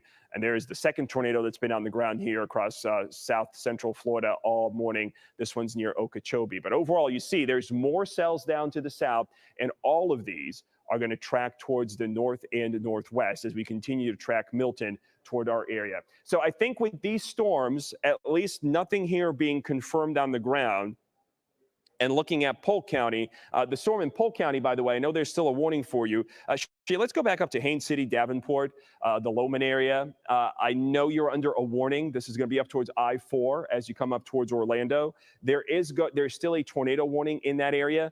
I do not think there is anything on the ground with that storm. So the tornado warning for Davenport, Polk City, Winter Haven, Lake Wales, that continues. But I do not think there is a tornado on the ground with that system anymore. I think it has lifted. And that's going to be probably the strongest one that we've got. There are still some stronger cells down south of our area across southwest Florida. But right now, none of the cells here look like they're going to be producing any tornadoes, at least in the near future. So we can go back to focusing over on Milton. There you see the radar rotation. Earlier, we had bright pops of blue here, indicating strong indications of that of rotation and a tornado on the ground south of Sebring. Sebring, still take the storm seriously. You definitely want to be inside and away from windows during this tornado warning, but I do not think this tornado is on the ground anymore. I don't think it's doing any more damage. So that large wedge tornado that tracked into Highlands County has now probably dissipated, even though the warning does continue and has been extended into southern Polk County. I don't think the danger with this one is as high as it was. And then the one in Haines City also looking weaker as well. So there's the center of Milton. Category 4 hurricane, just barely. The winds are 130. At 129, it's a Category 3. So this is a low-level Cat 4. This will probably now, looking at the current intensity and how much more distance it has to cover before it gets here, we're definitely not going to see a Cat 4 make landfall here on the Florida West Coast. This is probably going to be a Cat 3 at the most, maybe even a strong Cat 2, depending on how quickly this winds down. Remember, this was a very small storm. It intensified quickly, but it's probably going to weaken pretty quickly as well, as it's really starting to see a lot of strong wind shear. And look at the shape of this thing. This is exactly what we were talking about yesterday. All of the rain, all of the thunderstorms on the northern and northwest side of the storm, and then you've got this line of severe weather across central Florida, one of these outer rain bands that's formed. That's going to continue to push out towards I-95. But it's this part of the storm here. This is what we're concerned about. Not so much for tornadoes. This is going to be strong winds, and this is going to be very heavy rain. And I really think that for the majority of you, the two biggest things we're concerned about is rain and wind, not just rain, freshwater flooding north of the track of the storm. Take the track of the storm wherever it tracks, let's say Sarasota or Bradenton, south of I-4, generally out towards the East Coast. If you're just joining us, welcome to an extended coverage of the Meteorological tracking Hurricane Milton. It is a Category 4 hurricane bearing down in Florida. And we're asking every single soul to be very, very, very careful. We're supposed to have a message from the Jamaican Consul General in Miami. We're standing by for a message from Oliver Mayer, the Consul General of Jamaica to Miami. As soon as we get that, we'll pass it on to you. We're going to have a live coverage of a message from the Consul General of Jamaica to Miami, Consul General Oliver Mayer. Stand by for that, please.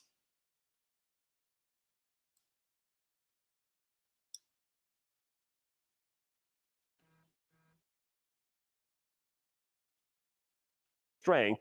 If the center stays south of I-4, the strongest winds, and it will stay south of I-4, the strongest winds are probably going to be south of the I-4 corridor into Manatee County at the point of landfall. And then as Milton winds down, you're going to see some of the stronger winds shift towards the northern part of the storm. That's where we're going to see some of the heavier wind gusts, especially later tonight after dark, Pinellas, Hillsborough, over towards Polk County.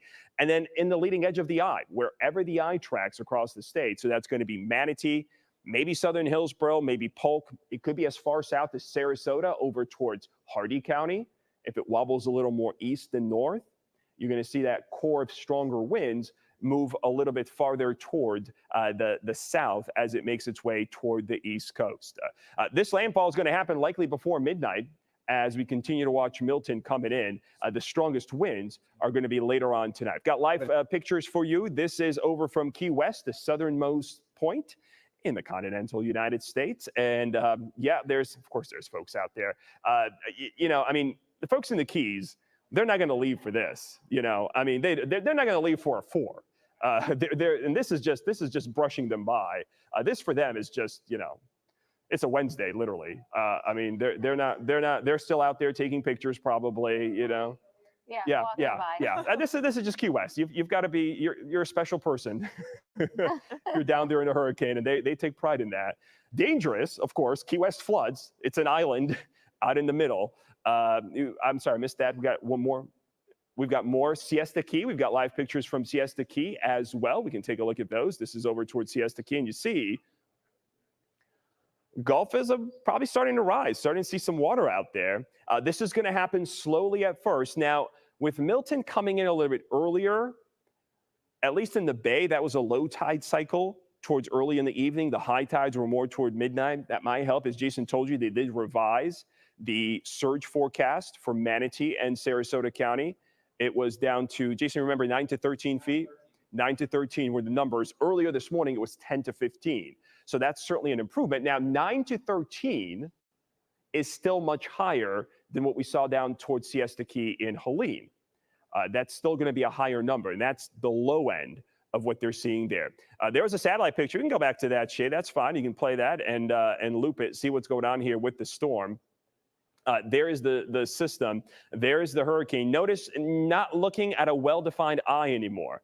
There obviously is an eye in there, but because it's experiencing some shear, it's fighting these strong upper-level winds, the eye is at least covered by cirrus clouds, which is why we can't see it. Or it could be just a very raggedy eye wall that we're looking at under all those clouds. But your strongest winds are still back here. Your tropical storm force winds are in this band back here, where these clouds start to darken and brighten. That's coming up on the Sarasota County coast. And then the hurricane winds are farther down toward the south and west. So Manatee County and Sarasota County, you're probably, say, an hour and a half away, maybe 2 hours away from some really strong tropical storm force winds. And then it would still be another couple of hours before you got into any kind of sustained hurricane winds along the coast. And remember that those winds, at least as of the last report, only extend 30 miles away from the center. Okay, so as this is coming in, 35 miles from the center. So as this is coming in, the strongest winds, the hurricane force winds, are only going to be about 35 miles from the center. Now, when you're at 35 miles away from the center, you're not seeing 130 mile an hour winds. You're seeing barely hurricane force winds. You're seeing 74, 75 mile an hour winds. And as you work your way towards that eye wall, the winds ramp up, with the biggest increase in the last 3, 4, 5 miles before you get into the eye. And that's the only spot that's going to see the heaviest winds are the folks that are basically in the eye wall itself, that inner eye wall, that ring of convection around the center of Milton. And that's going to be a very small area somewhere on the Manatee or Sarasota County coast. Winds right now, these are sustained winds across the region. You see them, 40 miles per hour reported at Whitted Field. Tampa, 20 to 30 mile per hour. Port Tampa, 30 right now, 30 over toward Gibsonton. So we're not even, I mean, St. Pete, that's a tropical storm force sustained wind. That's the only location across the bay that's even seeing any kind of sustained tropical storm force winds. Notice the purple is the model here filling in that most of the wind is still over the water. Any kind of wind that you're seeing here across Manatee, southern Hillsborough, southern Pinellas County, over towards Polk, these are all coming in gusts. And in Polk County, you're not going to get into these stronger winds until well after dark. Pasco County, Hernando County, this is going to be very late this evening that you're going to get into those winds. And with the latest update that Jason was showing us earlier, it looks like the strongest hurricane force winds are going to be south of there. In fact, Jason, if you want, I'd love for you to go through that wind forecast hour by hour, because I think it really shows. A lot of folks are asking me, what are the winds going to be like in Pasco County? What are the winds going to be in Polk County? So if you could take that graphic and just kind of go through it, highlighting some communities, letting folks know what to expect, and especially now that the Hurricane Center has upped that landfall time. So we're going to move things up to a little earlier this evening in terms of the stronger winds. Jason's got the track ready. Let's talk about it, Jason. Yeah, so here's the very latest. Still a Category 4 hurricane, like Greg had said. At 2 o'clock, the hurricane hunters reported it was about 150 miles to the southwest of Tampa, moving northeast at 16, 17 miles per hour. So if you do the math, we're talking about a landfall here pretty quickly. It's going to be before midnight, whereas over the last 24 hours, the forecasts have shown that it would be after midnight. So we're starting to get into the heart of this system now, unfortunately, and that track continues to take it off to the east-northeast, and the surge numbers are what we're going to be watching very closely, along with very strong winds. So again, if we were to zoom in here on the forecast comb, when we're talking about potential landfall points, we always have to monitor the risk for wobbles north and south. But we have seen over the last hour to hour and a half a hard northeast turn, and basically keeping this right on the path now for the National Hurricane Center to bring this in somewhere here into the Manatee and Sarasota County coastline. So if it goes a little more south, then we would see obviously the surge numbers, the highest wind numbers being a little more in southern Sarasota down to Port Charlotte. If it takes a little bit of a wobble to the left, we would see some of those higher numbers and surge values go north through Pinellas and Hillsborough County. Regardless, though, this is a large system. Like we were talking about, those hurricane force winds extend out about 35 miles from the center. Tropical storm force winds about 150 miles or so. So we're already into the tropical storm force winds now, and as the center gets closer and closer to us, of course, it's going to work to bring in those hurricane force winds as well. So here's the latest. I've added the plots here over the last couple of hours. Maybe hard to see being so far from the camera right now, but we've got these little dots that have been the recon sites when the hurricane hunters have been out there getting us the exact longitude for it, and it was moving north, and now you can see it's kind of east from this line that was moving more north. So there's that northeast turn that has been in the forecast. And again, if that takes more of a hard right turn and stays to the northeast, this is definitely going to landfall here in Manatee and Sarasota County. If it makes it a little bit of a wobble to the left, it did that a little bit ago, but then it corrected itself and went back to the east. That wobble to the left looks like it could bring some of those stronger winds and higher surge values a little higher to the north. As we go a little to the north, I do want to point out too that we have 2 eye walls now being reported by the National Hurricane Center. That's typical in systems that are weakening. We had, of course, the main eye wall right here, and then we have the secondary eye wall. That one is where we're looking at those 74 plus mile per hour winds extending out those 35 miles here from the Hurricane Center. So regardless, it looks like if this were to move into Manatee and Sarasota County, if you extrapolate the northern eye wall, that would bring it into Sarasota, or excuse me, St. Petersburg and Tampa with those winds that will exceed 74 miles per hour, maybe even some gusts over 100 miles per hour. So unfortunately, the forecast looking like it's definitely coming to fruition as far as like tracking it minute by minute and hour by hour. Once we get to this point here, tracking tropical systems, the forecast tracks are still good. They give us a lot of information, but you really just watch the radar and pinpoint exactly where it's going to go as the system heads to the east. Channels like this make at least $5,000 a month with faceless clips. Here's how. You only need this AI app called InVideo.io. Right now, and that's why we still have surge numbers that are a couple of feet in Citrus County down to Arequipa. We're looking at 3 to 5 feet, Anclote 3 to 5 feet. And then once you get into the Pinellas County area, the forecast still calls for 8 to 12.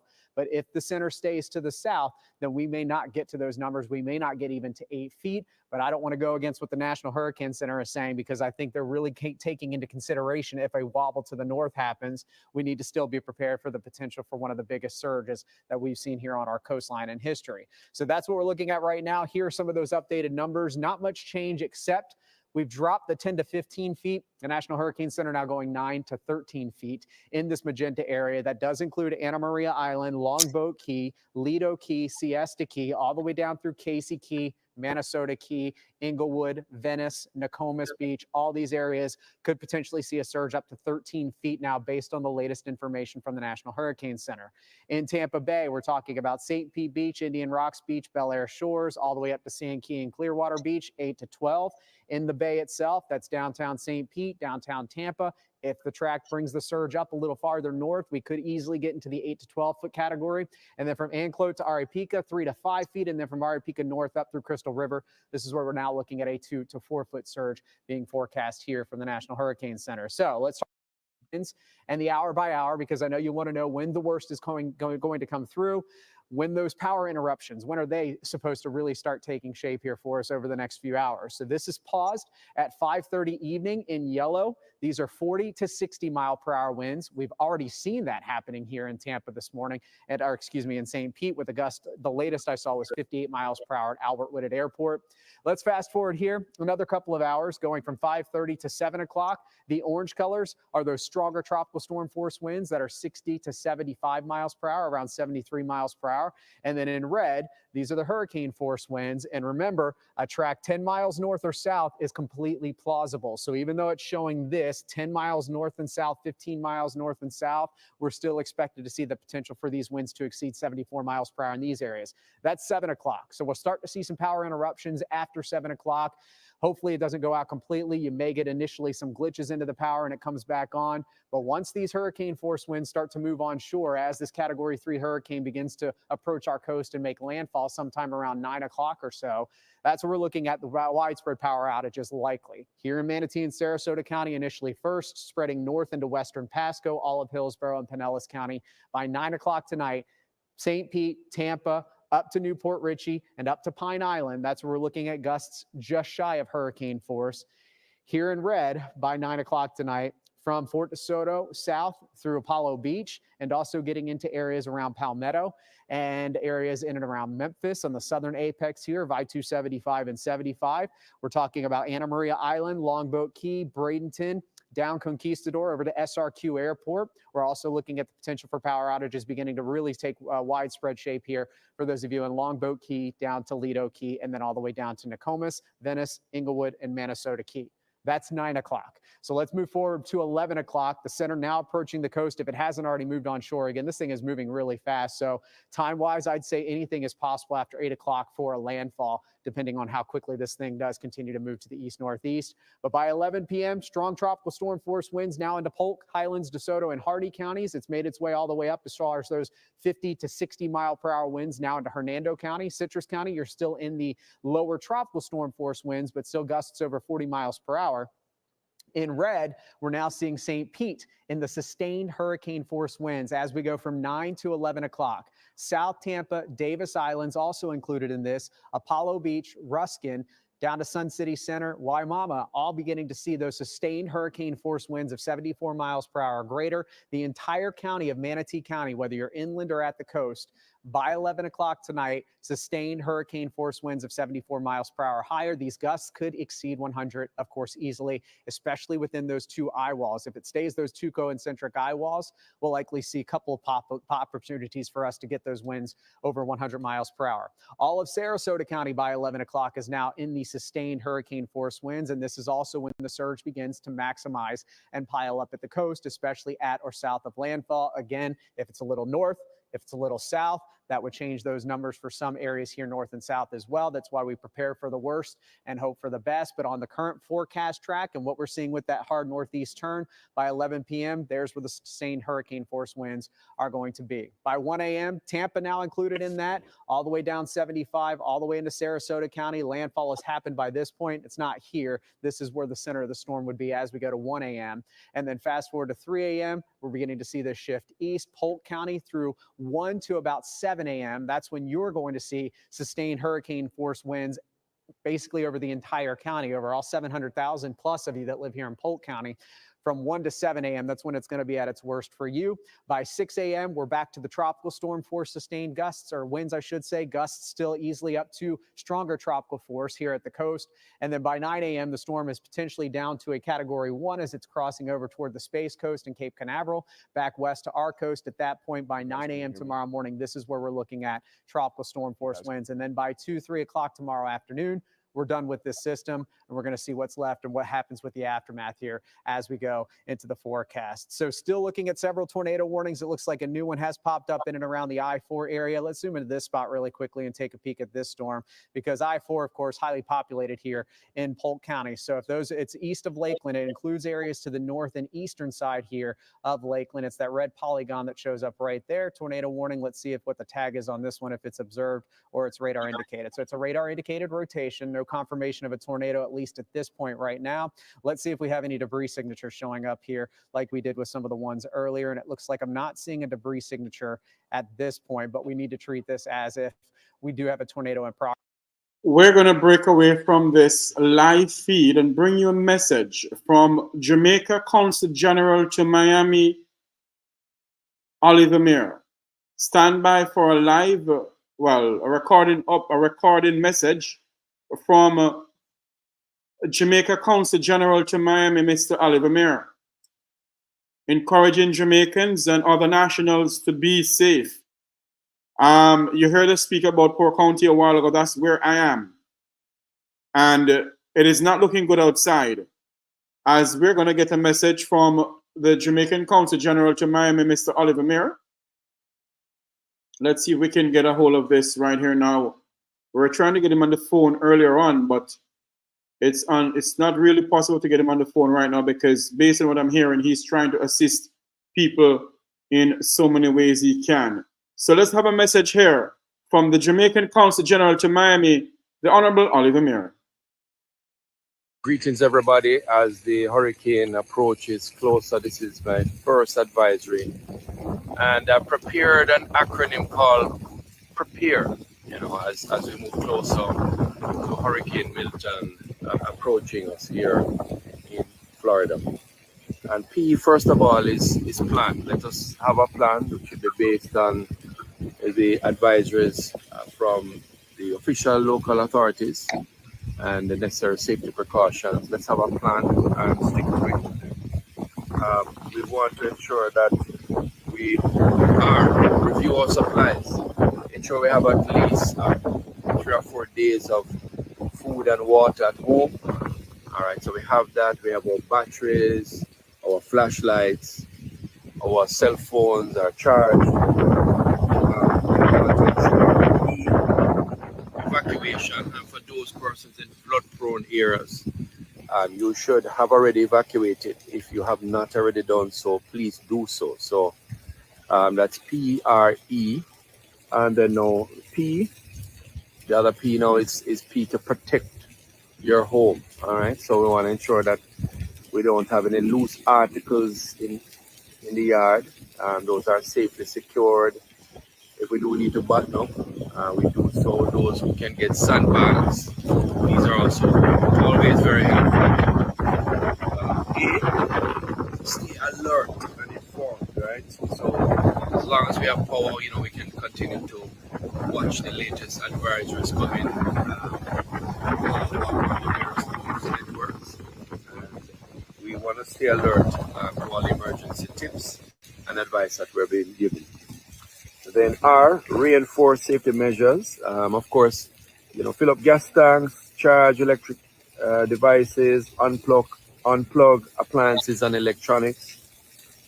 And then E, we want to ensure that we ensure that we secure our important documents, passport, birth certificate, or IDs, etc. Have this in a very safe place. So that's the acronym PREPARE, short acronym. And we can just run through the list in our heads to remember the various things that we need to take care of. And I'm happy to report that many of our students in Tampa have evacuated. Many Jamaicans have actually gone to higher ground, safer ground. Some have come down to South Florida, Miami, Fort Lauderdale, some are in Orlando. But in all the calls that we have made, I see people taking the hurricane seriously, and let's continue to do so. All right, one love. That's Jamaica Consul General to Miami giving a message to the Jamaican diaspora here in South Florida, asking them to be prepared and to stay safe. Jamaica Consul General to Miami, the Honorable Oliver Mir, a message from the Jamaican Consul General to Miami. Let's go back to our live coverage of what is going on. Let's see if we can get some other coverage here in South Florida. It is now 1:52 in the land of wood and water. That's in Jamaica. I was told that there are going to be another message. Well, we're trying to get a hold of the Consul General to see if he can come on air and to speak to us. But if not, then that's the message that we got from him. We're going to see if we can get some other news out of Osceola County, even Broward County in Fort Lauderdale, to see what is going on in that neck of the woods. Because this hurricane here really look very dangerous. It's coming towards us here in Port County. You hear them talking about so many tornadoes touching down. But let me see if I can get something here for you. Yes. There is a message going on right now. Hold on.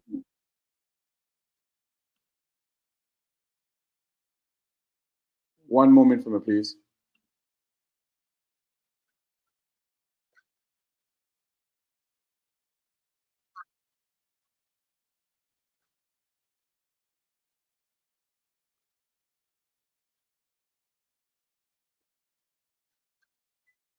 Pass through damaged areas to help us get roads cleared and open to stay outside of the impacted areas to get through was using roads that were not designed or even constructed to handle truck traffic. And because of this, we have had to close some roads or even restrict access on some routes in Western North Carolina to prevent trucks from getting stuck in tight turns. To emphasize this, we've done a number of alerts through social media, through our website, drivenc.com, through cell phone alerts and other ways to get this word out. On the DMV side, we have 6 driver's license offices in Western North Carolina that are still closed and 2 license plate agency offices that are closed. Some of our driver's license offices are not able to do road tests at this time. And I recommend that you call or check before you go if you need those services. We're very thankful for the coordination of our many partners during the recovery of this devastation that Helene has left behind. And I'm grateful for the support we've received from the State Highway Patrol, from Emergency Management, from the North Carolina National Guard, U.S. Army Forces, and even other state DOTs, contractors, utilities, and even our communication partners. Also, we've had numerous private companies and even countless volunteers step up to clear highways and even repair roads in some communities. And I want to say thank you to everyone that's done that. Really appreciate that. And we are here for the long haul too. And that's all I have for today. Thank you.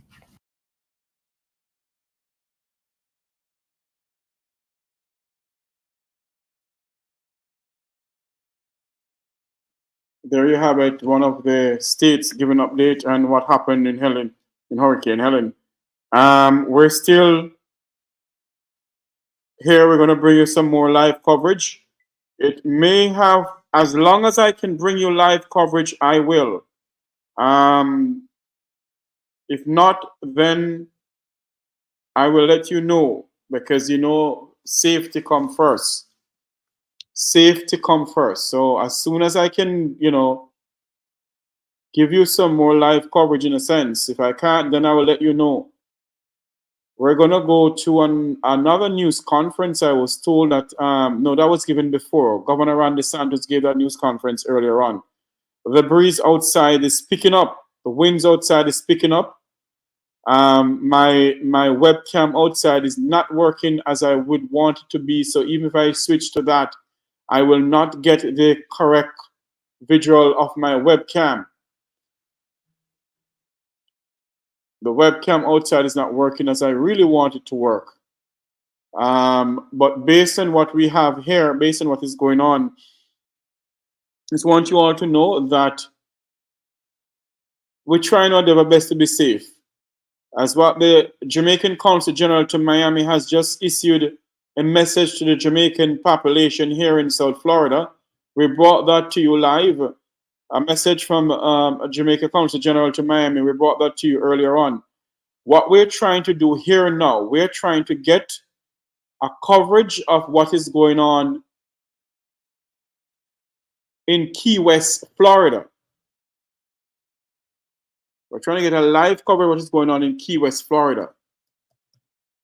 Broward County and other counties within Florida rather, is under hurricane warning. It's a very dangerous Category 4 hurricane. Tornadoes issued for Broward and Osceola County.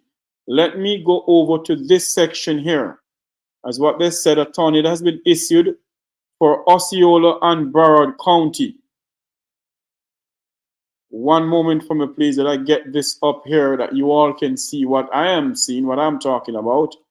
Stand by for that, please. This is the Make We Talk program coming to you live. Coverage of Hurricane Milton.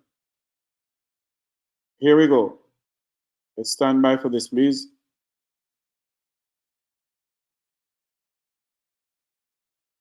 Down there for you. Give me 1 second here. There it is. Greatest to the south and east. And the reason for that is our storm comes ashore and begins to move off towards the east-northeast. And that should then begin to push that threat off towards our east. As the storm begins to cross the peninsula, it will shut down that tornado and that severe weather threat, but increase the ongoing flooding concerns overnight tonight. All right, let's get back to the radar here. And we'll kind of bring Marquise back in here to kind of go back over a multitude now of tornado warnings.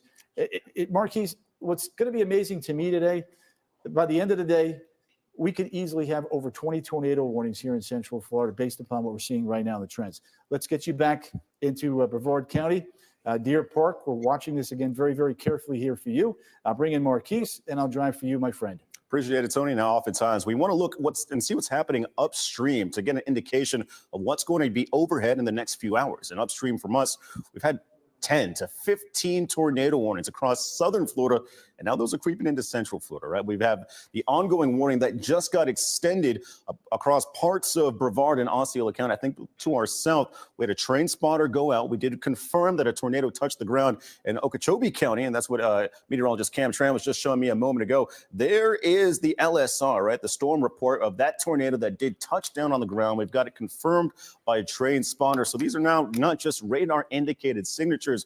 We've had eyes look at these features on the ground, and this is what is going to be heading our direction. So, Tony, as you mentioned, we could have more than 20 tornado warnings across central Florida still to come as Milton does draw closer to the shoreline. And take a peek at all the rotation that we got going on right now. Rotation is a good indication of what is happening in that severe thunderstorm. Not saying it's touched the ground quite yet, but it gives you an indication of what could potentially happen. And here's where we have some strong rotation out towards Yeehaw Junction, right, where we see these darker shades of red moving across your screen towards the north and the west. That's its overall movement of 25, maybe 30 miles per hour. These outer bands of Helene have quite the spin on them, and they are causing some spin-ups right now. Ongoing lightning strikes, heavier downpours. And what makes it so hard for these tornadoes to spot, Tony, as you alluded to, it's the rain. We have an immense rain field on the northern half of Milton coming in from the Gulf Coast, right? So here's the center of circulation.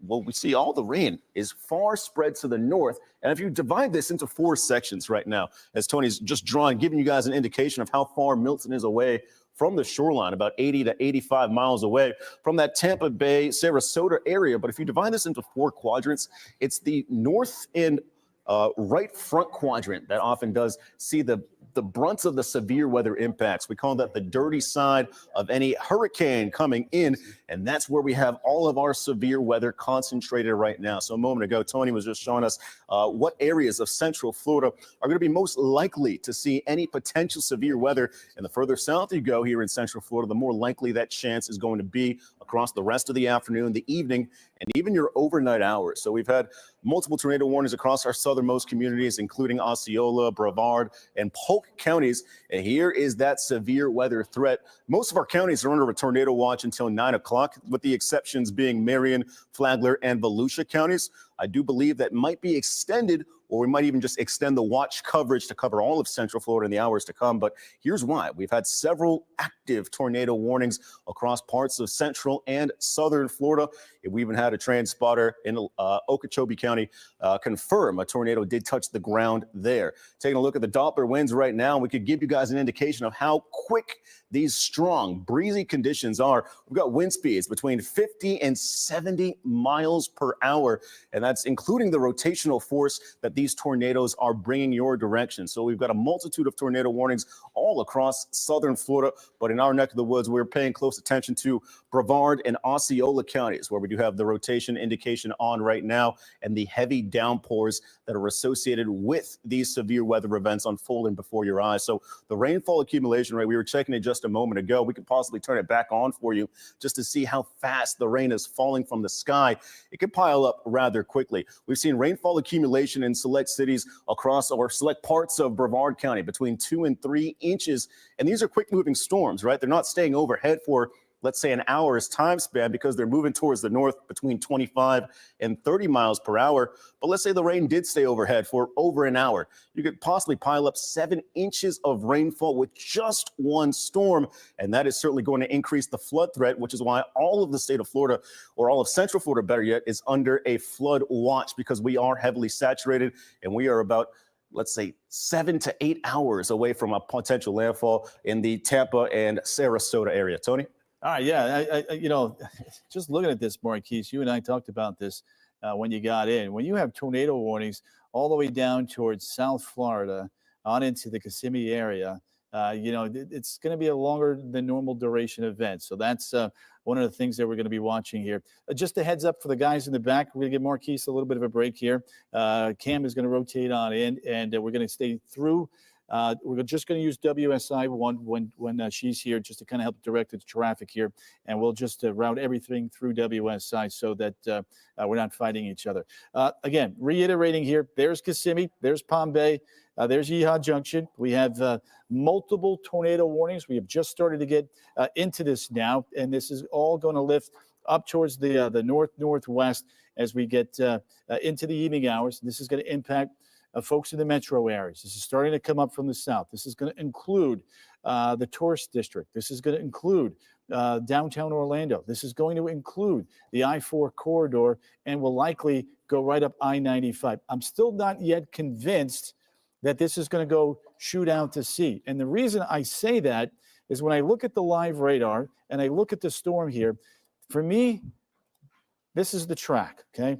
This track right here is what's going to shut down the forward-going risk for ongoing severe weather.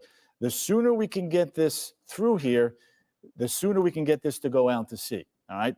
And it's taking a little bit longer for that to happen. So that, in turn, may cause the issue for severe weather to translate maybe just a little bit farther north into the Volusia County area, or possibly even portions of Flagler County. So that's one of the things we have to watch. The other thing that we need to make very, very clear to our viewers is that we've had an immense amount of rainfall already. This big solid shield of rain, that is going to continue to grow and expand. And in fact, if anything, it's going to intensify and really begin to pile up, I believe, right through that corridor right there. The strongest winds, as this comes ashore, the strongest winds to me look like they're going to go from that corridor through southern Brevard County. That's the corridor that we're going to have to watch there as we go through landfall later on tonight and through the early morning hours. So let's switch it back from the Tampa Bay radar, back over to the Melbourne radar. And Cam, when you're situated and ready to jump in front of Links, you let me know. I'm just going to continue to talk, give her a couple more minutes. When we do these shift changes, we like to allow our friends a little bit of time to help set up, not have to rush in, and that's what I'm doing for Cam right now. So I'll let her hoot and holler at me, and then we'll let her do her thing. I think she's ready, so let's go ahead. Thank you in the back. Appreciate that. Let's get her over and talk more about this tornado warning there over towards the Brevard, Osceola County line. Cam, take it away. That's right. So we're running this on WSI-1, and Tony's going to control this. So you see multiple tornado warnings here stretching from Indian River County also into Osceola County, southern Brevard County here. So it's these multiple embedded cells within these squall lines are moving through. So the reason why this one in particular in Brevard and as well as in Indian River County keeps on getting extended, it was because an emergency management official actually saw or confirmed ground truth a rotation in tornado there. So that's why you see multiple red polygons and it keeps getting extended. It's because it's this particular cell here that Tony's honing in on, and then also a secondary one behind it that an emergency management official actually saw some ground truth with that. So multiple tornado warnings in effect. This is the first one I think that we actually, both of them really, we need to hone in on. Is there a way, Tone, we can actually draw like a squall line? I know it's moving pretty rapidly to the north. It's going to do that. Yeah, there it is right there. So we can click on this little arrow. It's called a skit, and what it does is it tracks out where the severe weather is. So Tony's clicking on that. You can see details here. These are some of the communities that will be impacted soon. Canaveral Acres at 336. This is moving rapidly to the north here. Originally, when the tornado warning came out, it was going around 30 miles per hour, but now according to our in-house Barron radar, or our actually Barron system, it is now moving to the north at 51 miles per hour. So these are moving rapidly to the north, not uncommon with landfalling hurricanes or hurricanes that are approaching us. Taking a look at the shear, to me, if we hone in a little bit closer on that couplet where the green and the reds meet, it almost looks like more of a, well, there you go, Deer Park. That's where we're going to hone in on real closely here. It looks like the rotation is just west of Deer Park right there. Yeah, it's not as pronounced as earlier, Cam, but it's still there. You're right. So almost 50 mile an hour gate-to-gate wind shear. And then as you were mentioning, that forward speed on top of that. Yeah, so gate-to-gate wind shear is the wind speeds, the amount of rotation. So when you have gate-to-gate wind shear that combine, when you add these two numbers together, the number in the red combined with the number in the green, when it's closer to 100 miles per hour, that's when we get really concerned that a tornado is very likely in this cell. Right now with gate-to-gate shear around 50, we're watching it, but the likelihood of rotation is not as great. Wondering, okay, here's a look at our impact tracker. Half-inch hail possible, but usually with landfalling hurricanes, hail is not as common. But let's take a look at our debris tracker. This is one of our dual pole products. It's called the correlation coefficient. Basically a fancy word to say, let me look inside the cell and see if I see any debris ball. So this is taking a closer look. And when you see the bright, for a second I did there, right there, right north of Deer Park. I'm struggling with that because I think that might be some scattering because we're so close to the radar there. That's true. Yes, because when you look at the actual storm, it's right over Deer Park, right? So if you go back to the dual pole, like you were saying, I don't know. It's not a very strong debris signature list. So to me, I'm not really buying that at this moment. But either way, even if it's not a rotating cell, you're looking at still dangerous winds and honestly blinding rainfall. And even if this spins up, which occasionally does happen, or actually happen quite often with landfalling hurricanes, you get the spin up, it pulls back down, then spins back up again. But look at the rain amounts. I mean, if you're heading along 192 here out towards east of Harmony here in Osceola County, heading into Brevard County, you are going to be very hard find to just even see the road in front of you, because look at how heavy the rain is. Just within the last 3 hours, we picked up 1 to 3 inches of rain. So rough estimate about an inch and a half in hours here. So we've got this warning. We also have a second warning down by Yeehaw Junction, and we have multiple here in Polk County as well. Wondering if we should hone in on the one that's just right behind the Deer Park one, You Tony, got and it. see if we can. Let's take a look. We can take a look, put a squall line on that and kind of analyze that one, because this one over Deer Park does not look as impressive anymore. But this one in Yeehaw Junction there looks to be a little bit of an inflow notch, allowing the system to breathe a little bit. So here's a look at the squall line. So we have another tornado warning behind the one in Deer Park. Not too many towns there, though, Kim. I'm just playing around with that for you there. And it's in a pretty rural area, so we're not picking up any towns.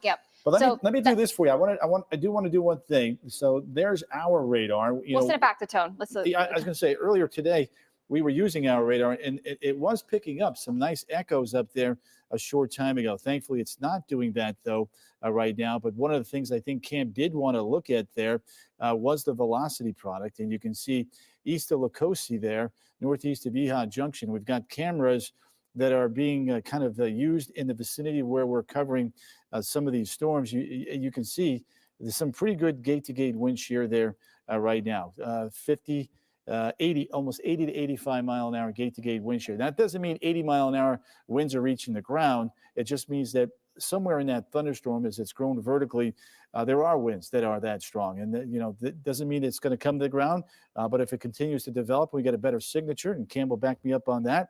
You can clearly get a thunderstorm that could produce some significant wind in that area. Now, Cam, you were talking about the debris tracker, and with this particular feature, there is that looks a little bit more impressive. So when you look at the debris tracker, what it looks like inside, what it does look inside the storm system, and it looks for objects that are not similar in size, because usually rain droplets are pretty similar in size. But when you see this bright banding here, you see that bright signature just northwest of Yeehaw Junction. Maybe we can stop that loop really fast. Yep, you got it. And you can see this blue and actual green northwest of Yeehaw Junction pickup.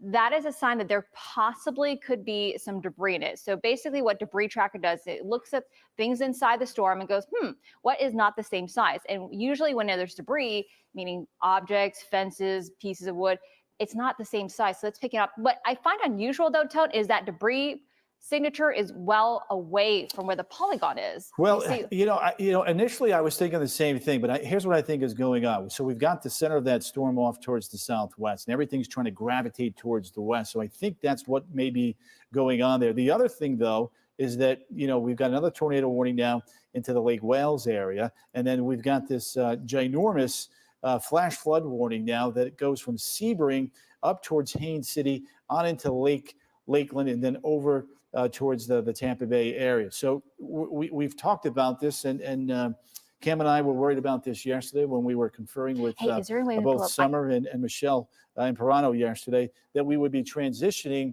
from a severe weather threat to a flooding threat. And we're starting to see this play out together simultaneously there from Tampa Bay and back towards Polk County. And conceivably, this could be extended farther to the east. So that's one of the other things that I think that we are going to have to watch here going forward. Let me step back for just a second and just remind everybody now that it's 3:15 where our hurricane is. Milton is now moving northeast at 16 miles an hour, wind still at 130 miles an hour, and the pressure's coming up, 948. So we love to see that.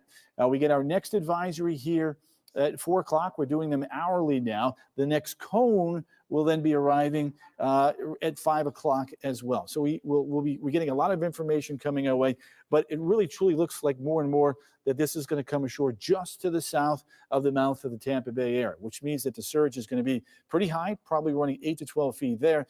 And then as Cam and I were talking about yesterday, on the backside of this storm, the onshore flow is going to generate anywhere from 3 to 5 feet of storm surge. Now, I don't know if you were watching our cruise along the coast this morning and around noon, but there was some pretty angry surf ongoing even at that time of the day with the storm well off towards our south and our west. All right, let's go back to the tornado warnings here. And we'll kind of get back into portions there of the Osceola, Brevard, and then the Yeehaw Junction corridor. We have multiple tornado warnings there. We have multiple tornado warnings south of Barefoot Bay. There's Sebastian. There's Vero Beach. You can see all of this is going to rotate north up towards some heavily populated cities and towns into southern Brevard County there a little bit later on. So 2 warnings in Osceola, 1 warning in Brevard. The warning that was up towards Haines City expired, but we have another warning there across southern areas there of Polk County. So a few more things to watch. Let me bring back in Cam. And Cam, the one thing, I don't know if you've noticed because you just got in, that we've kind of done today a little bit differently than the past. We do have cameras on the side, and we're keeping the cone and a loop in there so that we don't lose sight of that big entity while we're in tornado coverage. There's the cell you wanted me to hone in on for you. I'll let you take it away. Yeah, so let's hone in on that cell here, and if there's a way we can kind of ping the velocity values again, because this is a pretty tight couplet still. This is holding on. The tornado warning ends at 3:30, but watching this to see if we could possibly extend it. So it looks like 43-mile-per-hour winds on top of, what is that, 60? Is that 43 and 60? So well over 100 miles per hour here. So this couplet here is very concerning. This rotation is holding together. The only saving grace with this, as Tony mentioned earlier, this is a fairly rural area here. This tornado warning in effect for Brevard County until about 3:30 this evening or this afternoon. Take a look at the rain rates with this. Rain about 2 inches an hour. The rotation's impressive. Wow, if we can ping some of these brighter reds here. So here's a couplet where we believe the rotation is, and then here are some of the winds even ahead of it. Winds of 70 miles per hour within this tornado warned cell. So if there's a way, I know it's a rural area, but if we can zoom out so folks at home kind of give us a little bit perspective. Well, let me get some of the roads on there for you real Okay. quick, and then I'll do exactly what you wanted there. It's just to kind of give there. So that's Fellsmere Road. So it's right along the Brevard Indian River County line here. You got it. Let me go ahead. Like you said, it is a rural area, but It's a fairly rural area, but we're watching this because if it continues rapidly to the north, about 40, 50 miles per hour, it's going to get into a little bit more populated areas just west of I-95. So it's this cell right here, the dark red and the dark greens that are kind of merging there. It's right along the Indian River and Brevard County lines. Again, a fairly rural area, thankfully. But it's a bit concerning because the rotation is holding together fairly well. And we've actually seen on our debris tracker signs of some debris associated with this. Thankfully, though, this is not near I-95. That's why we have those traffic cameras on the side there for you so you can kind of get a live view. This is not near any major roads that we can see right now. The closest area this is nearest is Fellsmere, but then again, that's still several miles away. So this is pretty inland. This is going to be moving north over into far southwestern Brevard County here. A lot of lightning associated with this, about 45 lightning strikes. And this right here, as Tony hones in on the debris tracker, you see that really bright oranges that are starting to pop up. Again, that could be associated with some debris that's flying within the system as a cell. Again, showing very significant signs of rotation moving to the north one at thing 40 that really miles per hour. surprises me about this while you were talking is normally when we see that significant of a couplet, when we look at this impact tracker icon, and you know this very well, you and I have done this for a number of years now, there's a better correlation there. You get a better signature. We're not seeing that, which kind of really surprises me based upon what we're seeing right there. What do you think? Is there a skit on that storm, storm tracker? There isn't. I've got the skits on. Okay, so, because that would help analyze a bit how tall the storm is and see a bit better. See, usually, as Tony mentioned earlier, when you see rotation that's very indicative and pretty strong signature of that, we have to verify with several other radars. So we don't just rely on the winds within the cell alone. This is a very good indicator here, is seeing the gate-to-gate wind shear over 100 miles per hour. But in order to radar verify a tornado, we have to have a couple more radars, like the debris tracker, to verify it. We also need the reflectivity to verify, which right now I don't really see. That looks a little suspicious there down on Route 441. So that's within a pocket of incredibly heavy rain, like you were just talking about those rainfall rates. And that's, Cam, you and I talked about this yesterday. We might get rain-wrapped tornadoes today where people think it's just rain that they're hearing. Then, here comes the wind, and all of a sudden, boom, they've lost windows or what have you, and things are flying around. So that for me today, when you're in a tropical type setup, Cam, and I know you feel the same way. You got to watch for these rain-wrapped cells. And you know what stands out to me, Tone? Okay, so this is a fairly rural area, but when you widen out the radar and look at areas in South Florida, look at how many tornado warnings we have I mean, there's so many that you honestly just lose track at this point. There's eight, but then there's multiple ones, and it looks like we may have another one. Looks like we got a brand new one. Tornado I think we have a new one now. Osceola County. Osceola County. Yeah. Okay. So 4 o'clock. Let me zoom in on that one right now. So it is Osceola Brevard County. So like this is a cell 7 miles east of Kenansville, moving north at 30 miles per hour. So it says actually this same cell. Well, it's replacing the one that was going this from one. Yes, exactly. So this one's going to expire, and now they reissued a separate one until 4 now. That's the new one. one. But it's basically the same rotating cell that we've been tracking. They just issued a new warning for this. So now a new tornado warning is in effect for Brevard and Osceola County here. So western Brevard, far southwestern Brevard, and far eastern Osceola County now until about 4 o'clock. Thanks to this same severe warning cell that earlier, that this is the same one, Tony, that we actually saw. We were just saying that the gate-to-gate wind shear is about 100 miles per hour, which is fairly indicative of a very strong rotating cell. And now, as we hold it a little closer here, it's still holding together, Tony. Yeah. I mean, so let me loop this for our friends in Kenansville, because I know they're seeing that. So did you see that little bend? It says it's moving north, but to me, it looks more northwest, Tony. It is. I 100% agree I with think that we should statement. probably draw the skid line where it's not a northerly track, but more of a north-northwesterly track, because it doesn't look like it's going due north. Surprisingly, there's no skid. And I don't understand. For a signature that's that well pronounced and the skids are on, and I've double checked that 3 or 4 times. There still is no skid on that cell. Let me go ahead and do this here real quick for you. See if any trackers. Yeah. So that's 95, 100 mile gate to gate wind shear. Let me loop this. I'm going to do a fan manually here for you, Cam, and we know the wind speed. So let me just try to do something a little bit different here. I'll about take 30 miles per hour. Yep, I would say due northwest instead of I north. think that's a good call. So let's do this. So that's right like that. So while Tone's drawing that, I just want folks to know we're under a tornado watch for most of Central Florida until 9 o'clock. So it's not just these far southern counties that we're talking about. Much of the Orlando metro, especially Orlando on south, is under this tornado watch. So here's a look at the fan, Tone. Yep. So there it is. You got Kenansville. If it's going to get close to there, and you and I both believe it is. That's 3:46. So that's 23 minutes, 24 minutes lead time to get prepared for that one. You know, we talk about right turners. This is a left turner. This is a left turner. Yeah, that's because of the circulation, though. The circulation is coming in from southeast to northwest. It looks like we may have another warning that just popped up. I'm actually going to warning for Orange County, Florida. Let's jump out of here. Okay, let's go to Orange and Osceola County now. We have a new tornado warning now to 4 o'clock for Orange and Osceola County. So that one's a fairly rural area.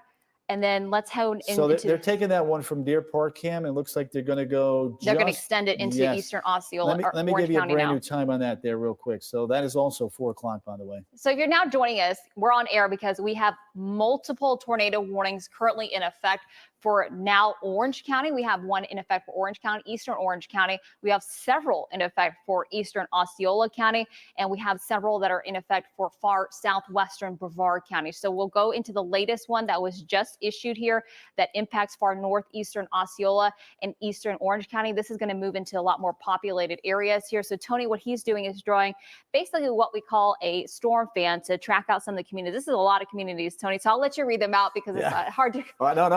Hard to see here from the green screen, some of these communities. If we can take Tony full. I was going to say what I did, Cam, there was we know the motion has been off to the northwest about 38 miles an hour. So I basically took the fan out and went 38 miles. And you can see Wedgefield, 401.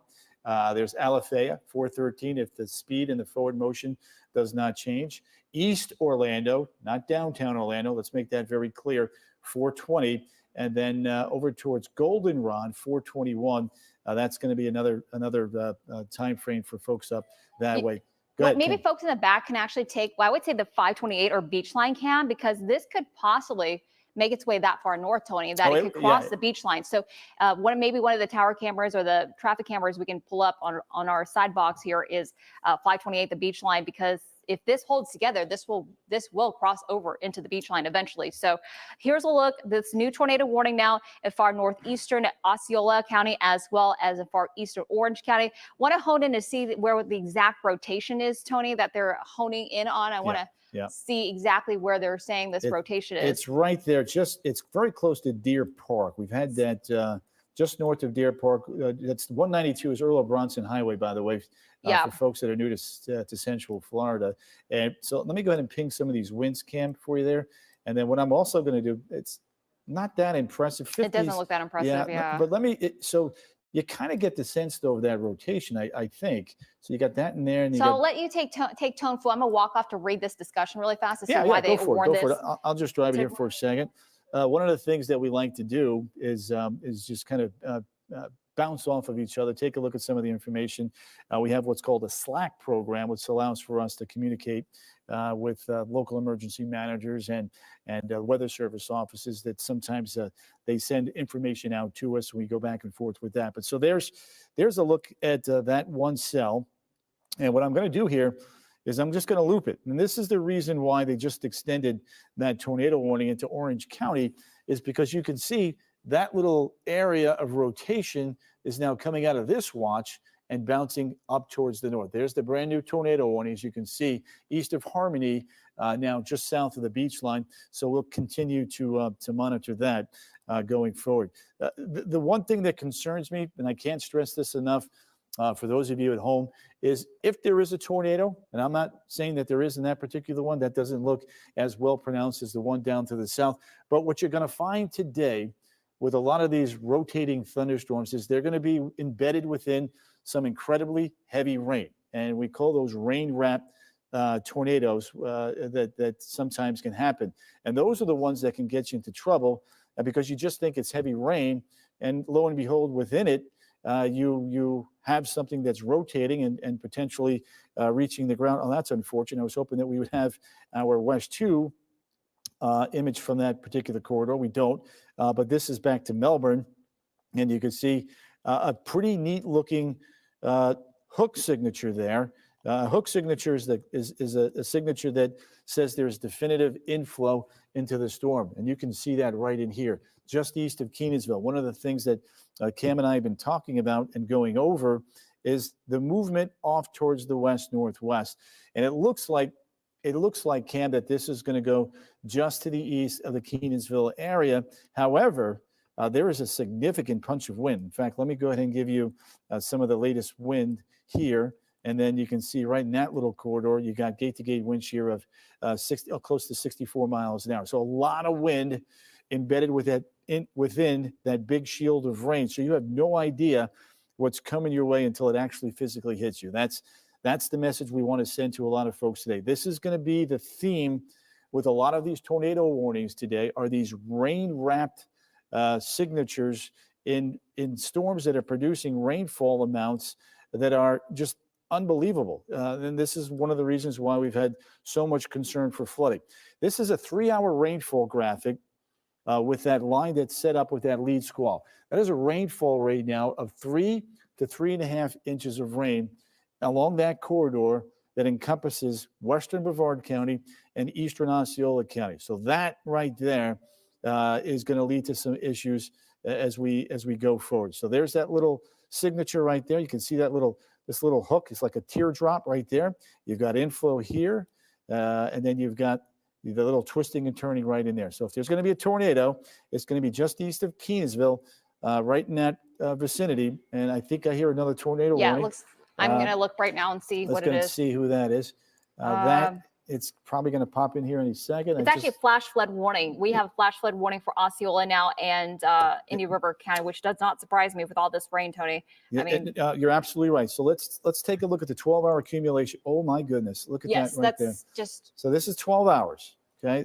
And so we got Bartow, we got Fort Meade, Avon Park, Sebring, and when you look at the orange the Osceola Brevard County line, Cam, that is a tremendous amount of rain in the last 12 hours. Yes, I was watching you over the weekend, and I remembered all those flood warnings that you were describing on the air. Yeah, and so we actually have multiple. So we have this one down here, and then we also have a second flash flood warning, I believe, up in Flagler. If we can hop on over to that. So this is the accumulation of all this rain. So this is, think about it, the ground is saturated, really can't handle a whole lot of rainfall. We've seen rain since Sunday morning. So the ground, some areas have seen 5 inches of rainfall already, and now you're bringing an additional foot of rainfall in some areas. So it's no surprise to us at all that we now have a flash flood warning in effect for Flagler County. This was the same area that I was tracking Sunday morning. I believe they had a flood advisory. So we now have a flash flood warning for Palm Coast, Flagler Beach here, pretty much most of Flagler County now until about 9:15 this evening. And unfortunately, Tony, this is not even the worst of the rainfall to come. This is just the startup for us. We're in the thick of this for another 12 hours. We're going to see continuous bands of rain. And this is something you and I were talking about last night when we said, what are our biggest concerns with Milton? We said severe weather, and we also said flooding. And unfortunately, this is verifying right now with all these multiple tornado warnings. And now we have multiple flash flood warnings. So going back down south here, here's a look at the center of circulation of Milton, still about 85 miles offshore. So we're not even at landfall yet. Landfall is not expected for another 4 to 5 hours. And then once it makes landfall, we're going to continue to see the bands from Milton moving from south to north. So we look down south to see what the trends are, and you can see more tornado warnings as Tony winds out the picture. Look at these. All these red polygons you see are additional tornado warnings out in South Florida. So what we do as meteorologists is we go, okay, we've got these warnings here. We have 7 warnings right now, tornado warnings in effect. Earlier this morning, there was just a multitude out in South Florida. It was beyond, I would say 20. We had 12 in the 2 to 3 o'clock hour. So that's still a lot, Cam. And when you see it that far south, that is definitely this is concerning. Yeah, it is. Cam, look at those cameras there off to the side, really helping to tell the story here today for our viewers. Everybody is getting into it now. And this is, again, a severe event leading up to what is going to be it already is a flooding event. And Cam, one of the things I remembered with Ian when we were doing this is the flood civil emergency. So we'll have to watch for maybe something like that playing out here again, because, if this sets up right, 10 to 15 inches of rain is certainly a situation where we could be running into some flooding emergencies. So that's one of the things that we're going to have to watch. I know this is not in our area, but National Weather Service Jacksonville just said that the St. John's Emergency Management reports that the King Street Bridge in downtown St. Augustine, which many of us probably go to St. Augustine for, a day trip or so, that bridge has now been closed because of high tide, because of all the water. And so we're definitely seeing the impacts of all this rain already. Let's go back to our tornado warnings, especially the one that's in the metro, Tony, since that's going to be impacting a lot of folks. So we have a new tornado warning that was just issued for far eastern Orange County. So southeastern Orange County, we're talking about south of the beach line here, and also the far northeastern portions of Osceola County. We can hone in on that cell and then maybe throw up that storm cone again for folks who are now just joining us, not realizing that this potential tornado may be heading their way. We are seeing very strong winds with this. So this red, I know there's a lot of polygon boxes or red boxes here, but the newest one is this one that I'm highlighting with my finger here that was just issued until 4 o'clock. It does look like it's a little bit more sheared out. I will say that. It does. Yeah. So that's a good trend, Cam, that we probably want to make mention of, but regardless, it's still going to be very strong winds, or possibly still damaging winds with this. Absolutely. And anyone who's driving right now may not realize, hey, I'm about to run into this heavy rain shield that could bring winds of well over 50 miles per hour. That's still enough to cause damage and power outages because, again, the ground is just so saturated. And then you bring in these tropical storm strength winds, rain rates of 2 inches an hour. So maybe we can hone in on just a fan and call out some of these communities that are about to be impacted with this tornado warning cell, Tony. Yep. Let me go and switch it over to the reflectivity product here real quick. So the red, you can see they're indicating very, very heavy rain. We're talking about rain rates over 2 inches an hour. So blinding downpours here. So for folks in northeastern Osceola, southeastern Orange County, if you're wondering what is happening, I'm hearing just a lot of lightning, rumbles of thunder. this is encompassing a lot of populated areas. So here's a look at some of the communities that will be impacted soon with this tornado warning cell. Right now, we're not seeing a well-defined rotation. National Weather Service did trigger the warning on this, though, so we will continue to track this. But look at all the communities that will be impacted very soon by this tornado warning cell. We're talking about this red box here, not this one. This one's in a bit more of a rural area here. So I'm going to start with the fastest time here. Wedgefield, this will be right over you folks at 4:07. Christmas 4:11. Lockwood 4:17. We are going to see this move right over Lake Pickett at 4:19. University Park. So this is heading into eastern Orange County here, near some very, very populated areas. Union Park 4:24. Chulieta 4:25. South Muir about 4:25 as well. Alafaya Woods, a very populated community as well. This is going to be right over you folks, right just before 4:30. Gabriella 4:28. Goldenrod, another area that's very highly populated, 4:30. Aloma 4:30 as well. And we're also going to see this continue likely up north, possibly if this holds into eastern Seminole County now. So folks in eastern Seminole County will likely deal with some very, very strong winds with this particular tornado warning cell that is right now in far eastern, northeastern Osceola County. We're pinging winds on our radar about 46 miles per hour. Again, Tony and I have been analyzing this particular tornado warning. I know there's two on your screen, so you're like, Cam, which one? The one that's the farthest to the north. And we're not seeing impressive rotation with that, which is good news. We don't want to see impressive rotation, but we are seeing winds within this cell around 50 miles per hour. So as Tony hones in, where you see the bright greens, that's where we see the strongest winds within these tornado warning cells. And you can see he's pinging winds of well over 50 miles per hour. And guys, that can cause damage. Keep in mind, the ground is saturated. Many of us have picked up already about 4 to 5 inches of rain already. And then now you're bringing additional rainfall amounts into the area, bringing 50-mile-per-hour winds, which is indeed tropical storm strength winds. And that could knock down trees. It could knock down branches. Those branches could fall on power poles. You guys know that could be causing a lot of power outages. Look at this rainfall. Is that, hold on. Hourly. Is that, okay, Hourly. okay. I was going to say Yeah. hourly rainfall rates about 7 inches an hour, which is just astronomical. That can cause flash flooding. So I would not be surprised, Tony, if this area also gets flash flood warned momentarily as well with this impressive rain rates in this area. Yep. Speaking of, go ahead, Tom. No, I I'm was so going to sorry. say, I absolutely agree with that statement. The ground can only hold so much water, right, Cam? Yes. And so when you look at that rain rate there, it's pretty apparent that there's going to be a lot of water. And in this area, some of this water goes into the St. Johns River Basin. And remember, the river flows from south to north. So we're already high. We've had numbers that are going to forecast to go up into major flooding. I saw that Marquise, Kellyanne, and Eric did a great job of updating those numbers. I'm going to ask Marquise, who's still here with us, if he can just take a peek at some of those numbers for us and see if they need to be freshened up. Because I think at some point here, we do need to mix that in to the overall equation. Now, I'm going to back out from the tornado coverage here for just a second. We're coming up on 3:30. A lot of folks are just joining us. They know it's raining. They've got some wind.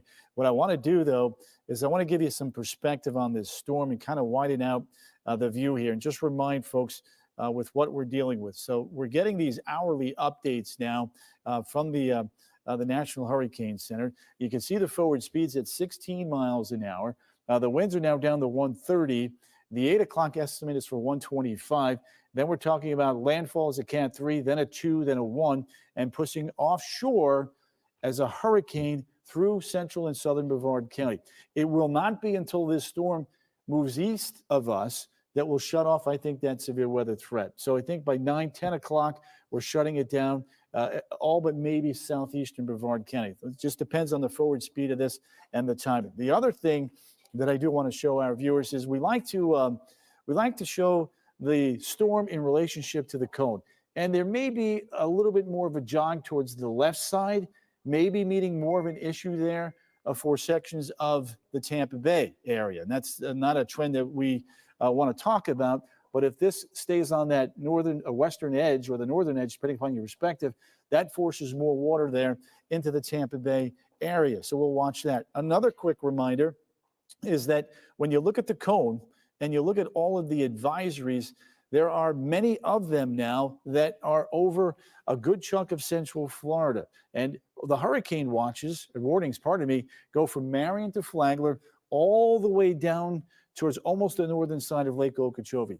But remember, warning means that within the next 12 to 18 hours, we are going to feel hurricane force winds here in central Florida. Remember this too, we do have a tornado watch. It does not include Flagler or Marion County. We'll be watching that component up to the north, but they did expand it from earlier down across our southern communities into the heart of the I-4 corridor and I-95. One more piece of information here as we went through a couple more graphics.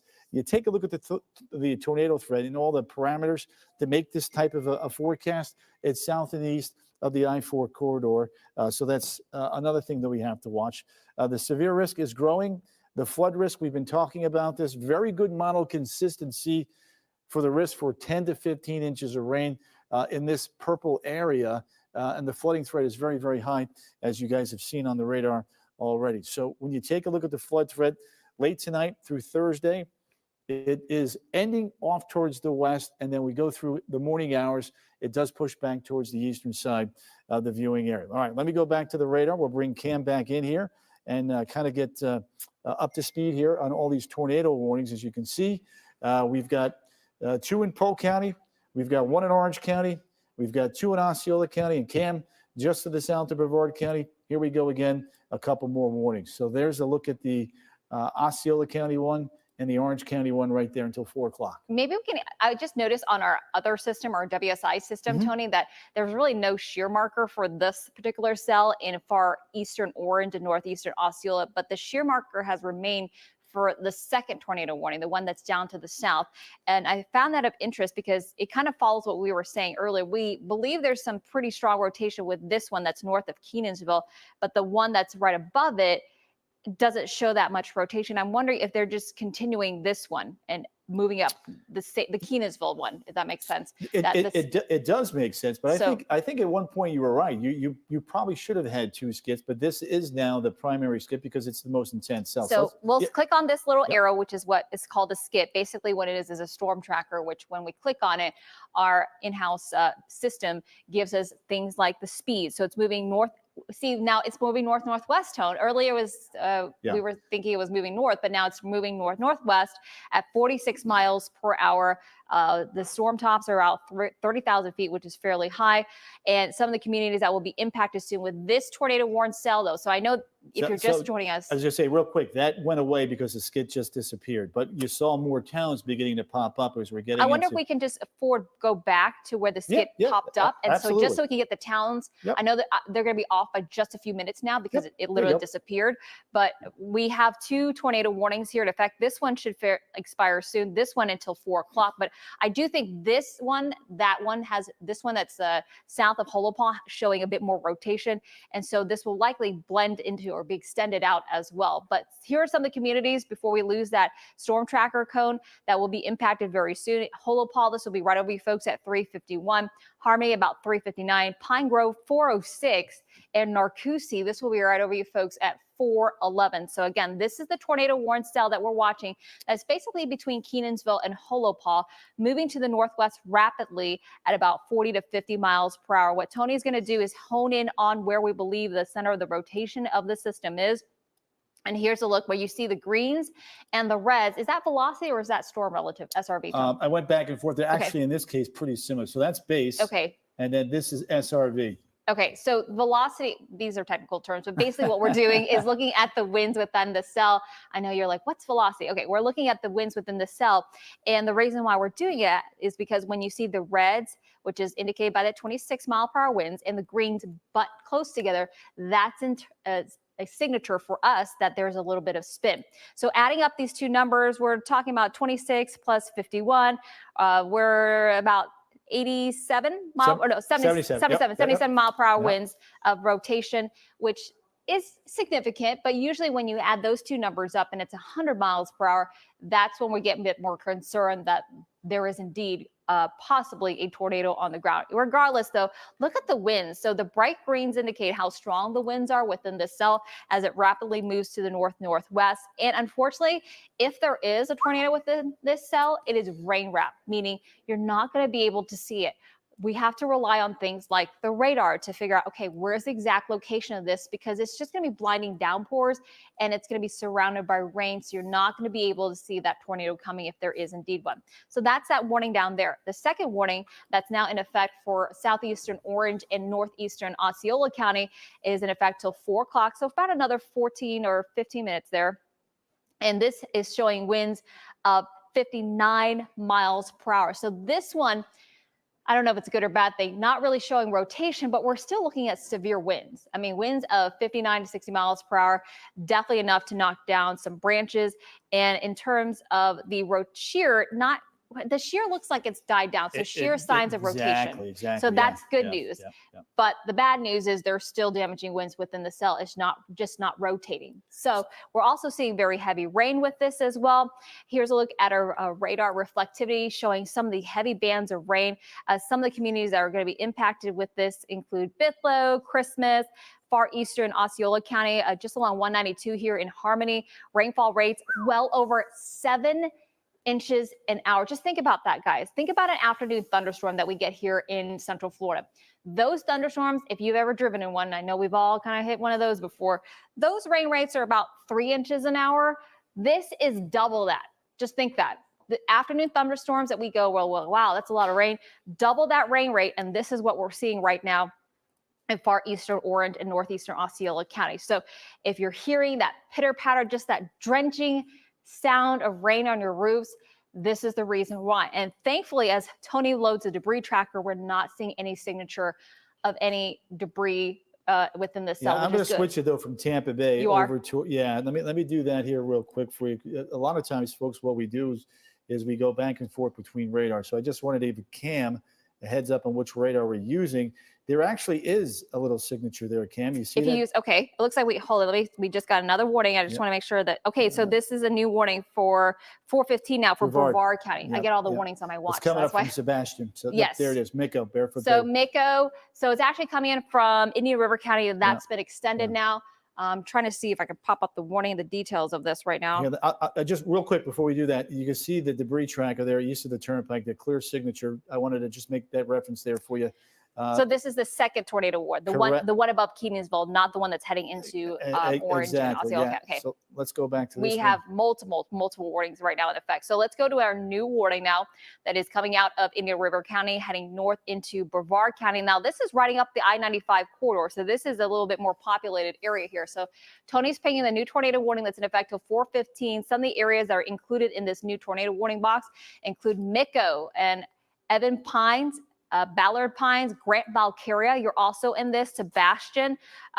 This is also moving right over Cummings. So here's a closer look, and we can hone in on where we see the rotation here. I don't really see a couplet. I don't see the rotation with this. You know what?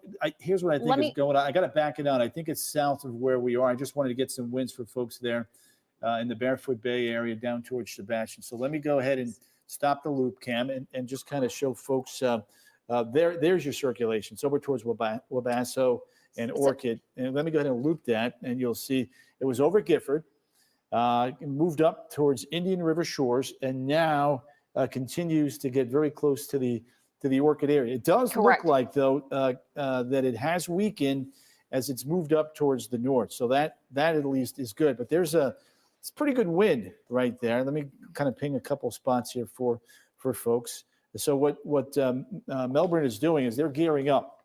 They're basically saying, hey, look, we see this cell that has had a distinct bit of rotation with it, and we know that their cells are moving at 35 to 40 miles an hour. So we need to extend this tornado warning up a good stretch. So that's what they've done right there. I'm pretty confident. So that's literally what National Weather Service is saying. They saw wind gusts of 66 miles per hour near Vero Beach. They're warning it. Oh, this is separate cell actually. There's broad rotation with the couplets. Right. So that's not a tight rotation like what we have seen in some of the areas that we've had tornado warnings, but they are getting up ahead of the game, I believe, and warning that cell there from Indian River County into Brevard County. Back to you, Tony. Yeah. So look, that's been the nature. You know, there's a thing that we like to do in the weather world. We look at the behavior of storms, and that plays a big part, a big role in how we treat the cells as they march up from the south to the north. And, you know, you always want to err on the side of caution. That's a good call. I mean, and it's very easy with the land-water interaction there to actually enhance the spin of the rotation in some of these thunderstorms. So that tornado warning now is in effect till 4:15. We began all of this now right around 2 o'clock this evening. So we've been in tornado coverage now for about an hour and 15 minutes here. And I honestly believe that I think we're going to be in this here for several more hours to come. Cam, the other cell that's really gaining attention with me right now is the one that is close to St. Cloud, but approaching Holopaw. So I want to give folks in Holopaw a big heads up here, because when you look at this little feature right there, that is one of the better looking couplets a short time ago, and it's keeping its signature. You have that one cell there, and you got the other one now on the eastern side of Harmony. So it's a 1-2 punch. That's why we've got multiple tornado warnings from the south to the north. This is one of those days where you focus in on one, but then you got to quickly remind yourself, hey, look, there's other cells coming up. Let's get out of one area, go to the other, so that we don't miss anything important. So between Holopaw and Deer Park, you can see that we have a tight little spin right there. And then the other cell is just northeast of Harmony and trying to make that turn, Cam, towards Narcoossee. So we're going to have to watch that. Yeah, we got to watch that one in Yep. particular. Yep. I know there's multiple tornado warnings in effect, Tony, but I really think this one's the one that we really have to keep tabs on. This one west of Deer Park that you're talking about. It's actually about to cross 192 there. Right. And that's getting into like more populated areas as we take a look. So this is the cell that we believe does have some rotation with it. In fact, earlier, so let me name some of the communities first and give people a heads up. This is moving to the northwest at about 45 miles per hour. So this is pretty rapidly moving to the northwest. The areas that will be impacted soon, about 356 by Holopaw. Harmony, this is right on your doorsteps at 403. New Eden, right over you at folks at 411. So there's a skit with this one, a tornado tracker with this one. And Narcoossee, Yep. this will eventually make its way over into your neighborhood as well. I keep hearing dings, so that's why I'm checking out. And watch to see. That's my phone going off. It's my buddy's down there in Osceola, just trying to give me some reports. No, there. no, it's good. Yeah. I'm And just normally I have every it time I hear a ding, I think it's my watch with the new normally warning. I have it shut off, but today I wanted to keep it on just to kind of. So if you're just now joining us, we have multiple tornado warnings in effect for our area. This is all from Hurricane Milton here. We're in the front right quadrant of the system. So when you are in the front right quadrant, it is not uncommon to get these bands moving in, and within these squall bands, these rain-wrapped tornadoes. And we are expecting one right here. This still looks like it's holding together. So the couplet looks like right in here, just west of Deer Park, south of 192 here in Osceola County. So if you're familiar with this area, this is a little bit southeast of Kissimmee here, and you can see the reds and the greens where they touch each other, basically right in there, that area is where we're seeing some rotation. So that is an indicative signature that we are seeing some, okay, that's an even tighter couplet. That's not a good sign. So Nope. let me move that for you, yeah, Cam. move this whole thing down and then ping that bright green there, Tone. If there's alarms are going off just everywhere. That's another warning. So we have a new warning now for orange. So we'll ping this and then go to the new warning tone real fast, because this one's a bit concerning to me. So this is winds of 41 miles per hour going towards the radar, and I believe, if I remember correctly, 37 moving away. So when you do the quick math there, we've got 78 mile per hour winds. Whenever we see winds around 100 miles per hour, that's when we get really, really concerned that this is likely a tornado. There is some rotation with this, so we've got to watch this. But again, we just showed you some of the communities that will be impacted. So here's one tornado warning. Now we've got another. We actually have multiple tornado warnings in effect. So they actually just issued another one, I believe, to cover this one. They're extending it out, Tony. Yeah, it's not. I don't think it's there yet. I think actually So, it is. no, It's there. It's the north one. Let me go ahead and clear that out. Okay. And then that's the new one right there. So there's just multiple tornadoes. So if you guys Yeah. need to take the Coma Creek full, I'll step out whenever necessary. But here is a look at the new warning that was just issued. So it looks like it's on. This is the new warning east of St. Cloud, I believe. Is this not correct? Well, it is, but I really think so. The new warning is because of this guy. Because of this guy, You're right. yes. And that's the new tornado warning right there. Okay. Yeah. So we have multiple tornado warnings right now in effect. We have another one for northern Osceola County and another that extends into far southeastern Orange County now because of this area that Tony's highlighting. But we're also watching this area for some possible rotation as well. That one's weakening. That one's weakening, and this is the main game at this point. So we were tracking this one. This is the main cell that we are really concerned about because this is again about to move northwest into more populated areas. So if we can hone in. Maybe is there a skit or a storm Nothing. tracker on that No. particular cell? I'm going to do one manually for you, though, Cam. Hold on a second. Okay, because now we're getting into really, really highlighted, populated area of the Orlando Metro with this concerning cell here. And I'm going to see if there's any updates. So I'm going to step off the screen really fast while you do that, Tone. Sounds good. Just to see if we have All any right, so updates. we got, with this you do particular that. Let me read a couple cities and towns here for our viewers. So again, still using that standard 35 to 40 off to the northwest with this particular cell. And that means that Lakehart, Wedgefield, you're going to be awfully close to this cell. It might be just to the south and west of Wedgefield, but it's going to be pretty close. So the estimated time of arrival for our viewers up there is pretty close to 4:45, 4:50 in the evening. So there's Wedgefield. Let me go ahead and loop that. It's when we draw these fans, sometimes they go out pretty wide because we're so far away. But the bottom line is, this gives you a good first reference point. That's the whole point of doing it this way, just to kind of give you a heads up how much time you had to prepare. So if you're in Wedgefield right now, if you're in Lakehart, Weehawhoty, you want to start thinking about staying low downstairs. Safest place to be in most homes is in the bathroom. You have the least amount of glass. You have the most amount of 2x4s within that room per square inch. So we say go there because it acts like a barrier. At least you have something there to maybe potentially save you from some flying debris. So that's the logic. That's the thinking there. Let me go ahead and clear this for a second. The other point that I think we really, really need to make here is how important it is to understand today that we've got all these rotating features, right? But we have this tremendous amount of rainfall ongoing today. You will not know if there's a tornado if it's raining at 4, 5, 6, 7 inches per hour. You just can't see it. All right. I can't tell you how many times.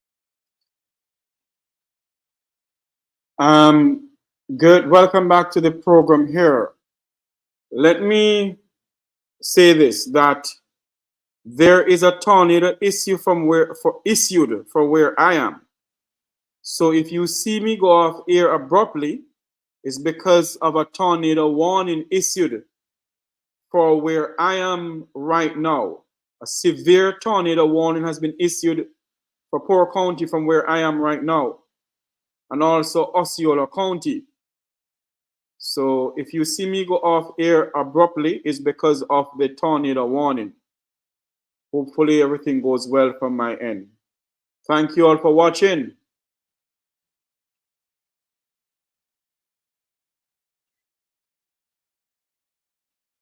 Looks for things that are not the same size, because usually if it's debris, flying shingles or branches and twigs, it's an indicative signature that there is some debris or just all kinds of things flying around That's it. getting awfully close to Holopaw. Yeah, it's getting very close to Holopaw, actually. So here's a look. Let's hone in on the road here. So this is south of Holopaw, right along Route 441 here. This, if we can stop, maybe we can stop that to show exactly where this is headed.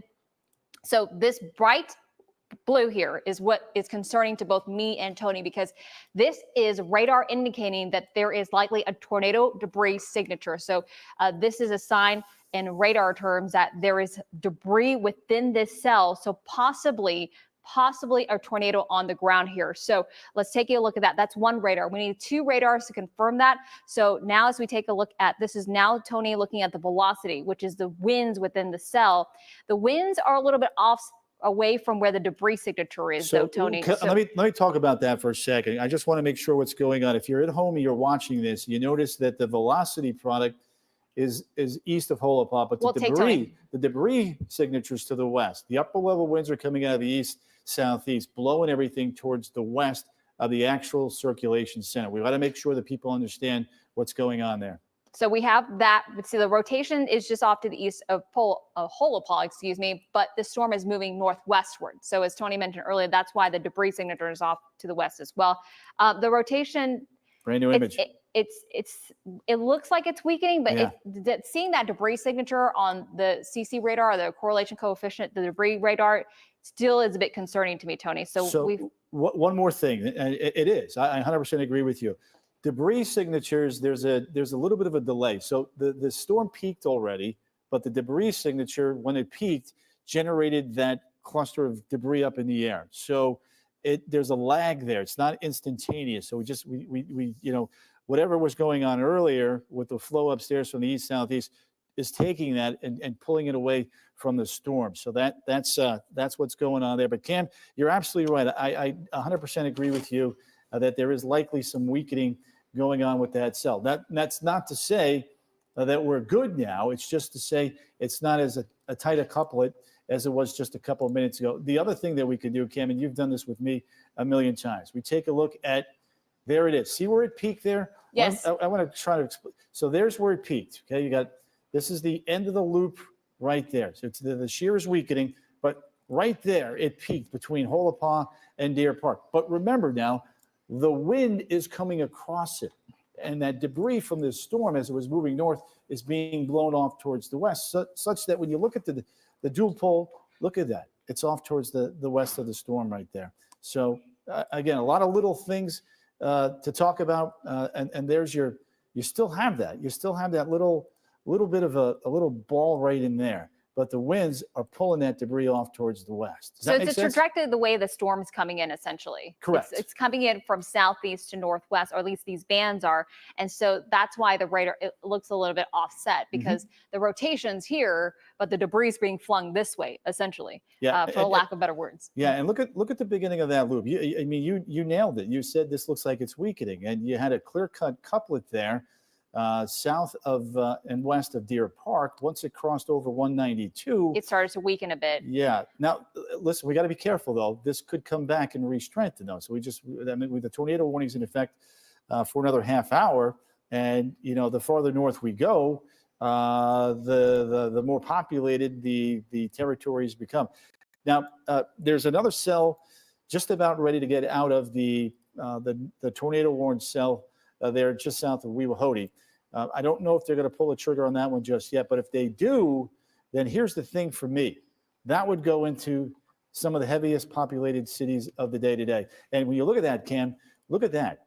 We're starting to see stuff really begin to gravitate more towards the west-northwest. That's right. And so you got an airport, you've got Lake Nona, you've got Medical City over there. So these are all... Yeah, go ahead. We just got some new information here. A train spotter reports our tornado did touch down on US 192 between Deer Park and Holopah. So that cell where that debris signature was essentially, or actually where that rotation, literally the tornado crossed 192.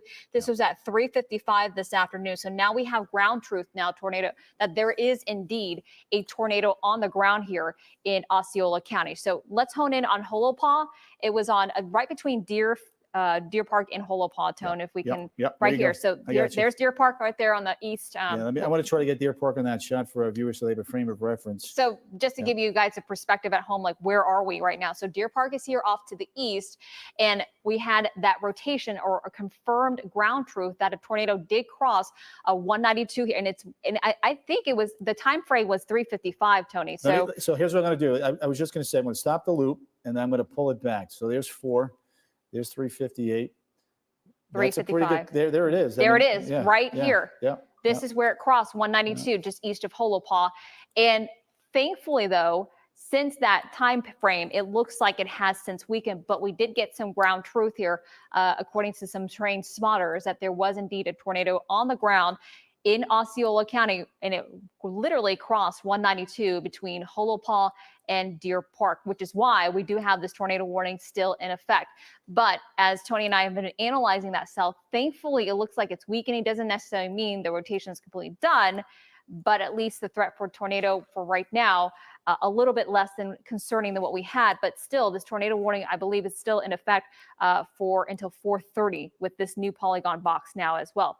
And also to the northeast, we have flash flooding. This is no surprise, Tony. We were talking about the rain rates, 7 inches of rain an hour, and now we have a flash flood warning now in effect for eastern Orange County until about 7 o'clock this evening. So if we can maybe hone in on the flash flood warning now, because it looks like, look, even within this tornado cell, we have, oh my goodness. And there's no hail. I mean, we're a warm core system here, as you know, Yes, Cam. there's, So this is there's no legit. hail within this because again, it's a hurricane. It's a very warm core system. You need a cold layer of air aloft to have hail, and we just don't have that right now.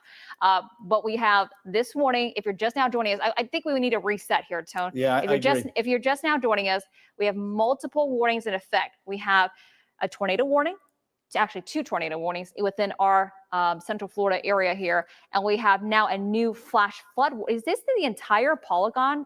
It's embedded with there's actually 3 of them. It looks like one. There's one that goes from the different weather service offices are doing it differently. So Tampa is doing Tampa to Kissimmee to Yeehaw Junction right along the Polk Osceola County line. Melbourne is doing southeastern Seminole, Brevard, Orange, Osceola, and Brevard. And then it looks like there's another one from the weather service in Melbourne that goes from Barefoot Bay down towards Jupiter. So, wow. Okay, let's go. Let's go to the flash flood warning. I think that's the newest. And I think for folks, we've been emphasizing that flooding would be a concern with this. Remember when we talked about all morning long that there is going to be a span, a real swath of area in Central Florida that would easily pick up a foot of rainfall. Well, this is starting to verify now. We're getting very heavy rain. Earlier with some of these severe warning cells, we had rain rates of 7 inches an hour. And now we have this flash flood warning in effect now for basically the metro. It's this green box that encompasses, as Tony mentioned, Osceola, Orange, Seminole, and Brevard counties, meaning we're seeing so much rainfall that we could see flood inundation, like flash flooding on the road. So hopefully no one is on the roads right now, because that is definitely a big concern. And on top of that, within that flash flood warn area, we have this tornado warning, which still, that rotation is still there. It's not as tight, Tony, but there is still that this rotation here is what we're seeing just northeast of Hullapaw. Tony, I'll take it over for you, or if you can take over. Yeah, I was just going to say prudence to me today with this type of cell is you watch it until you don't see any rotation at all. So that's clearly what you and I always do. We're not going to deviate from that.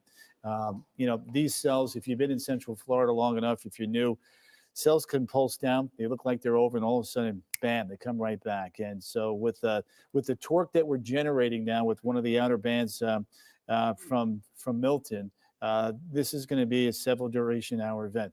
The tornado watch goes until 9. We've been at this now from about 2 o'clock, shortly thereafter. There's a look, Cam.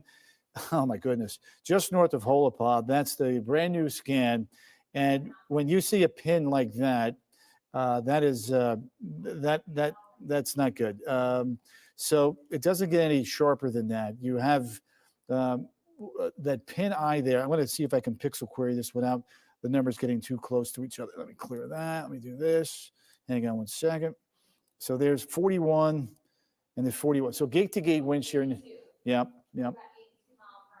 Gate wind shear now. So again, this thing has pulsed back up.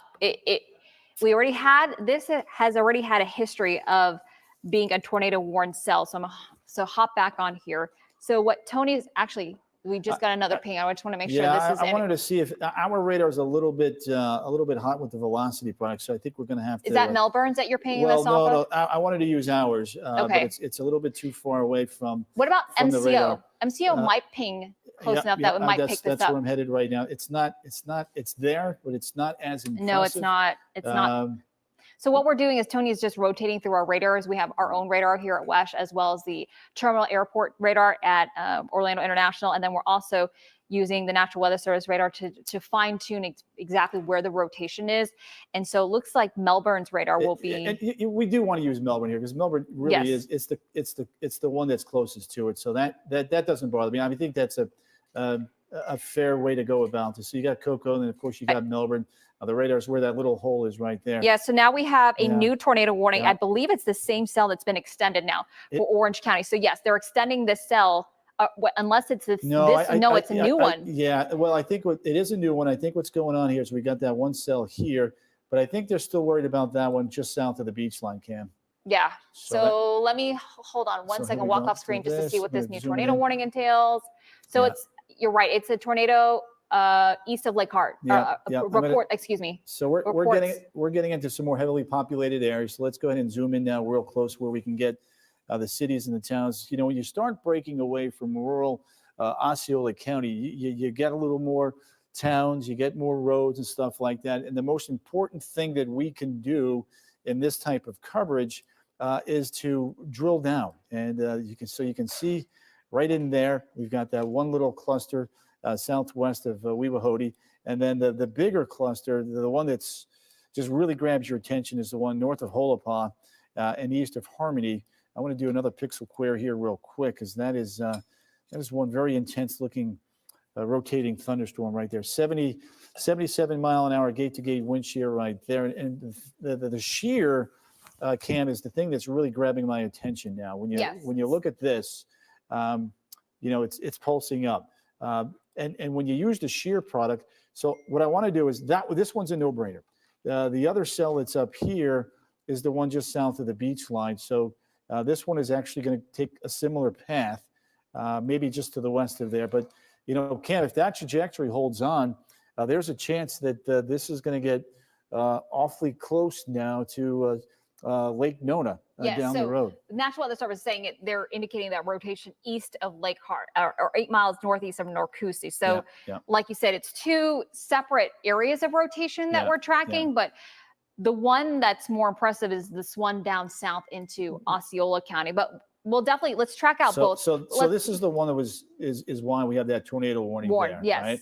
And then, as you mentioned, this is the one east of Harmony. That's kind of following the same suit, the same flow there on the eastern side of Milton. Yes, I think we need to reset a little bit. We have a lot of warnings.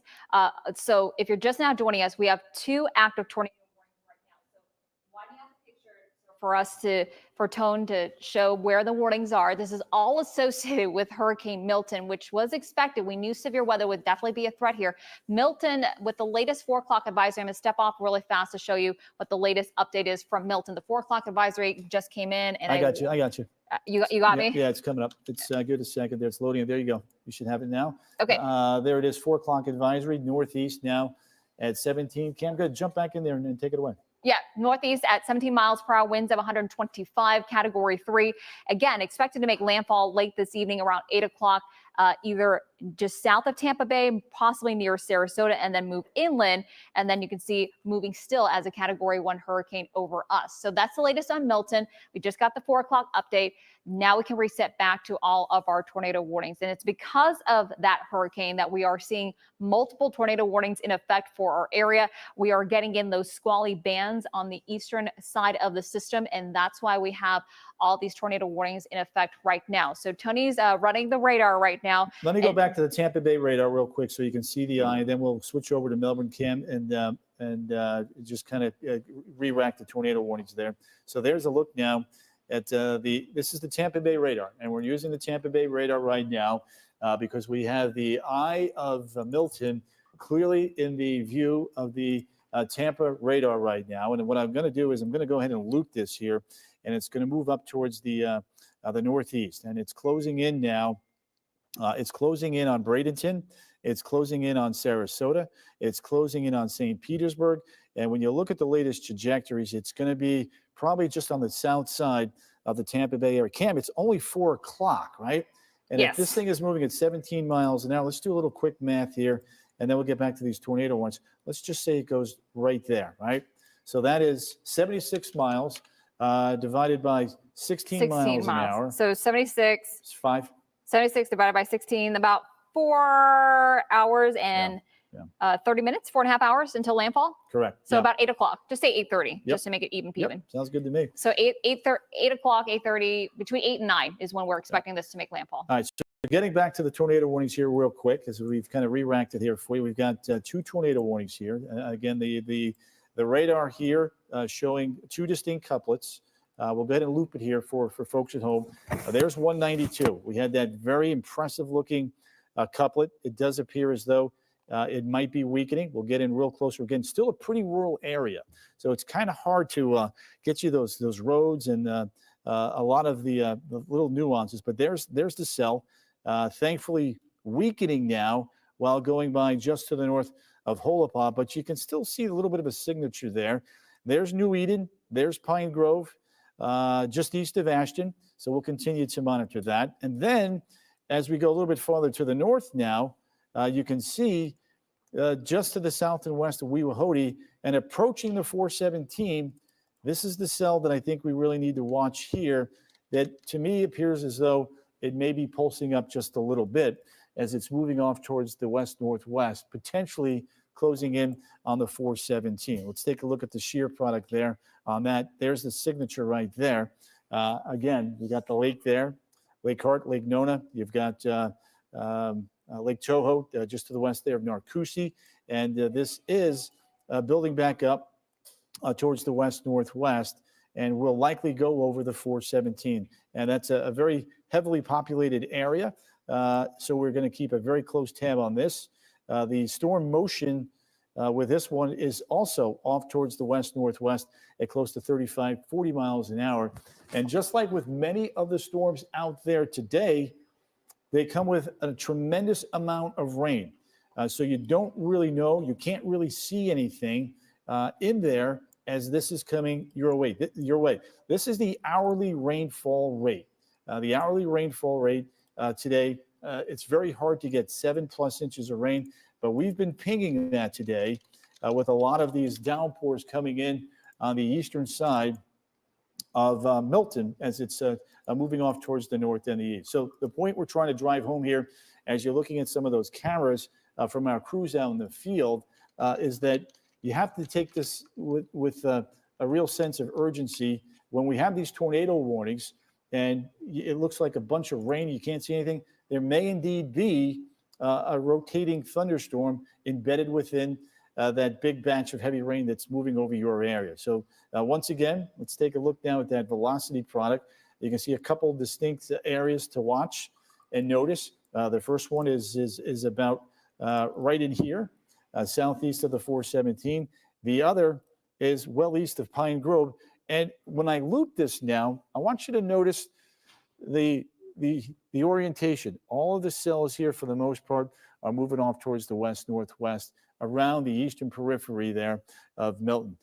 Cam, are you seeing anything else? I see you over there trying to look at some of the data from the Weather Service and some of those reports. Unfortunately, it's nothing good news. In the National Weather Service chat here, they're saying we're in this for the long haul. Unfortunately, conditions are very favorable for tornadoes right now. The instability is very high right now. And the helicity, which is the amount of spin available in the atmosphere, is also very high right now. And they're saying in their chat that we are in this for the long haul, that the threat of tornadoes won't go down until after sunset tonight. So at least another 3 hours where we're going to continue to see these tornadoes, so our tornado threat, excuse me. Right now, the only one that we have confirmed ground truth is the one here in Osceola County. So you can see as we widen out the radar here, if Tony can widen out and show you, we have 2 tornado warnings in effect right now for Central Florida. This one down to the south is for Osceola County. Actually, technically, we have 3 because there's one in Indian River County heading into Brevard County. Yeah, let's head there first. I want to. The cell was coming up from the south, Cam, and I want to just make sure that we cover Brevard County. Let me give you the velocity product so you can kind of see what's going on. There's a couple little impulses here, as you're going to see. First one's down by Gifford. The other one's up here by Ballard Pines, and they're all kind of moving up towards the north here at anywhere from 25 to 35 miles an hour. So it's a pretty fast clip right there. And there's Sebastian, a lot of wind there. Let me go ahead and stop the loop here. We've kind of marched that through a couple times. So one area to watch is right here, right towards the Gifford area. We'll continue to watch that one. There's another little area, big push of wind there. And there was a cell earlier that looked pretty impressive in and around Mico. that now is just kind of more of a wind maker, a wind machine. And in fact, let's zoom it in towards Barefoot Bay. And Cam, you can see there that the amount of wind coming up from the south to the north, that's pretty impressive. Yeah. There's not even really any broad rotation there anymore. I wonder if there's a way. I mean, I'm just looking at this as a viewer at home. We have so many boxes on. We have green boxes, we have red boxes that it may be a bit confusing. Is there a way we can just do just the tornado warnings and take off the flash flood warnings for now and then address each one separately? Because just looking at this, there's red boxes, there's green boxes. I'm just trying to make it a little bit easier for folks who are watching right now going, why are there so many different color boxes? It looks like Christmas on the map here. The ones in the red that you see are tornado warnings. We've gotten so much rainfall from Milton that now we have several flash flood warnings in effect. So those are completely separate warnings. And we just want to hone in right now on just the tornado warnings. I don't know if we can do that in WSI 1, but just to give people a better perspective, because we want to focus in at one warning at a time here, including like this one here. This is a tornado warning. It looks like it might have been just extended farther north, but a tornado warning. Yes, I just heard a ding. That's probably the extension there. So I'm going to switch over to WSI because I think what you have to do in Barron's is you have to tell it what you want. So that correct, that and that takes a little bit of time. Yeah. So let me. So while you're doing that, if there's a way if folks in the back can take WSI 2, while you're, or is it easier for us to stay on I would one? say let's keep it on one Okay. because of Ignite now, just with the new software we have. There you go. Ignite is what controls our graphics, guys. And it's not really friendly sometimes. And so right now what we have is, so here's a look at where we have all the tornado warnings in effect. So if you're just now joining us, I'm just trying to reset here and let people know where we have active warnings. So we have several here. We have a tornado warning right now in effect for Osceola and Orange counties. It's this red polygon here, red box that you see, until 4:30. This one has a history of producing a tornado. The second one, go ahead, Tony. I got you. You're all set now on Barron's. Okay, so So just tornado warnings now. Okay, correct. And then maybe you can do the flash flood warnings after that, just so it's not. We'll have to alternate back and forth.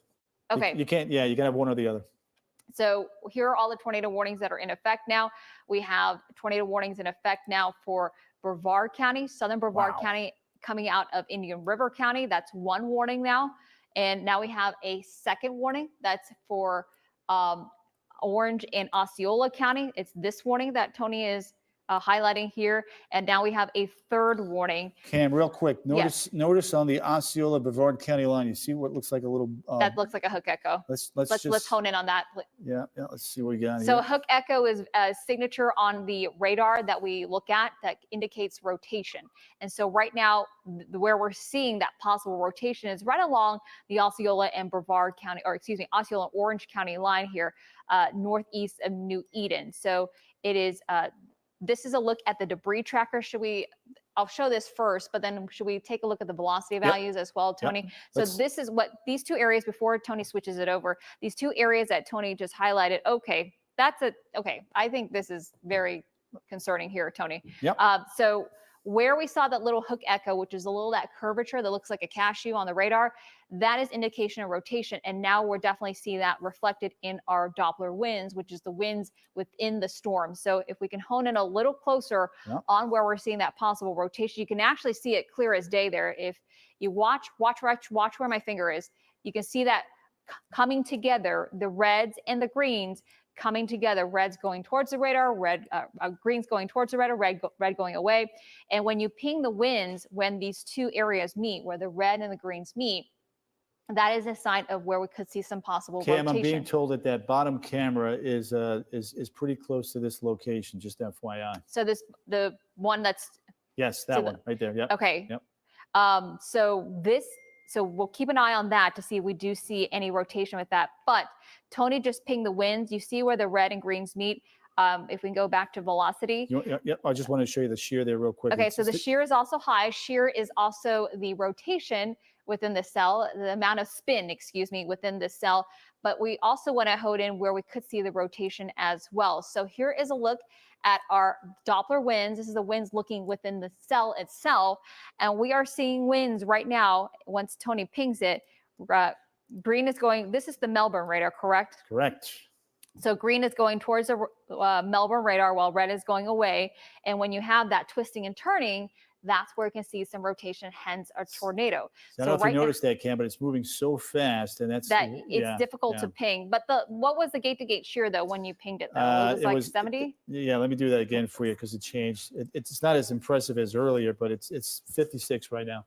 So 56. So when we usually if we get the math together and it's near 100, that's when we're a little bit more concerned with rotation. So, but this is normal though. With a landfalling hurricane, we get these spin ups and sometimes they weaken again and then sometimes they pulse back up again. Regardless though, I definitely want to put a rotation or a fan on that, Tony, if there's possible, where we saw the couplet. Let me just try to do one or two things here real quick to see if I can get a rain rate there. So yeah, 2 inches, still 2 inches per hour there, Cam. So that's again, whatever's in there, you're not going to see it. And that's one of the things that we've been stressing to our viewers all day in a situation like today when you're getting these tropical downpours. And what I'm going to do is 38 seems to be the common number. What I'm going to do here, what I like to do, folks, is take a look at the loop there real quick and then make the best guess. Oh, wow. Oh, State Road 528 there. Oh, yep. Spin out, looks like probably hydroplane there. But let me go ahead and do this manual fan for Cam, and then you'll see here. So I'm going to do it. It's 38 there. So you got Bithlow just west of there, and then you go to Union Park. You got Chuliota. You got Gabriella, Aloma, if it holds together. Again, this is going on a long way now. And then Oviedo, potentially right around 523. So about an hour's time frame at that current speed that we would be dealing with potentially, at the very least, some significant wind and rain simultaneously if it stays like that structure. So something that we're watching, something that we'll continue to babysit there. Again, that tornado warning does remain in effect there. The northern one for Orange County, the portion there, is in effect until 4:45 this evening. And then you've got the one down here. Let me click in that box that sells right in there. That's about to lift into this one. That one's until 4:30. That's set to expire here roughly in about the next 3 to 4 minutes as it rolls into the lead one there. And it's also headed towards the 528. We've been showing you some of the cameras. Our weather lab has been out there. Some of our crews have been over there working the Brevard County corridor. So that's another thing that we'll kind of mix in from time to time. There's the shear down to the south of Weehawhoty. And then you can see it, you will lose the red signature. And that's always a good thing. You don't want to see that pulse on up. You're seeing all of this kind of rotating off towards the northwest, as Cam and I have been describing there, and getting closer and closer now to some of the bigger cities and towns in our area. So we're going to continue to watch and monitor that going forward. Let me back it out again one more time. So we've got 2 tornado warnings there. Then we've got the stuff down to the south towards Indian River. You got 1, 2, 3, 4, 5 there, and then 2 along the Orange Osceola County line. And then south of there, we have yet 2 more. So this is extending a tremendous way southward. And the only way to prevent this from coming up into our area is to get Milton to cross the peninsula. And that's not going to happen. And he's so weird with it. Once that begins to happen, the movement of these storms, instead of going north-northwest, will then begin to go north-northeast and then east-northeast. And that's why we're in this long-duration event on this this Thursday afternoon as Milton begins to kind of head our way. There's the eye from the Melbourne radar. It shows up way better as we use the closer radar from the Tampa Bay area. So there's St. Petersburg, Bradenton, Sarasota. Again, the size of the eye is not that wide. In fact, if I show you that, about 25 miles wide. You know, it's not small. It's not huge. I've seen a lot bigger. I've seen a lot smaller. But this is what's instigating all of the trouble on the eastern side of the peninsula. And what we need to happen here is we need this to speed up. Once this begins to cross the peninsula, it's going to force all of this severe weather off to the east-northeast. Then we're going to really get a big push of even more rain on top of what we've already had. It's like And that's why favorite Cam spot. and I are extremely concerned for what could unfold here, rainfall-wise, later on tonight and tomorrow. All right, Cam, I'm going to send it back to you. I'm going to go right back to Orange County, and we'll switch it over to the Melbourne radar. Some live pictures there, State Road 417 at Dowden Road. Thanks for popping that in, guys. Do appreciate that. There's a look now at the reflectivity. I think I hear another warning. Yeah, so there's Cam. another warning now for Orange County. Yeah. So let's go back to Orange County and kind of let's see that. Now that they're pivoting more towards the west. the more northwest. So it seems like with the general trajectory of the storm, because of the coming in from southeast to northwest, they've kind of pivoted a little bit now. So it's the same cell, but it's now moving the polygon more towards a northwesterly path. So this is a new tornado warning cell here that has just been issued for Orange County. I'm going to step off here, and is there any way we can see how long this is in effect till, Tony? Yep, no problem. Let me Just go ahead and click on do it. the- So it's this one. It's got the western tip there of Orlando. Landfall. Yeah, so now this is including even a more populated area, and I believe this actually now includes downtown Orlando. It does include downtown Orlando. It's in effect till 5:15. We get everything on our smartwatches. You're going to land at 8 o'clock this evening. We have very that fast. shear marker, as Tony mentioned earlier. Now let's take a look at our velocity winds. There it is. Tony, you can see that, that couplet right there. It almost looks like there's two. Let me loop this for you. Bounce this off of you. Yeah. So there's one there. There's one Yep. here. Yeah, go back home next week. Stop that and just kind of show you guys. One. So you got one right there, and you got one right there, right? Yeah. No, There's man, two. I come up for the This whole one's week. a tighter one. This one's not as. Take a bus, This come is up, a or little drive, bit come more up, of a broad and then the one. next week I go back down. I'm going to step off screen just for 1 second and see which one of these that they're actually tagging for the possible tornado warning. Like, which one did they actually see? Well, just in looking at it, I think it's the one that's just getting into southern Orange County there. Although really realistic, when you look at the watch, both of them are going to line up pretty nicely. Yeah, so within that watch. So we have two rotating cells likely here. We have one that's right along All right, the cool. Osceola. That's the one right there. Yes. So this one here, and then this separate one that's for this one. Yeah. So basically two more cells, two Yep. couplets here. So now this makes it interesting, Tony.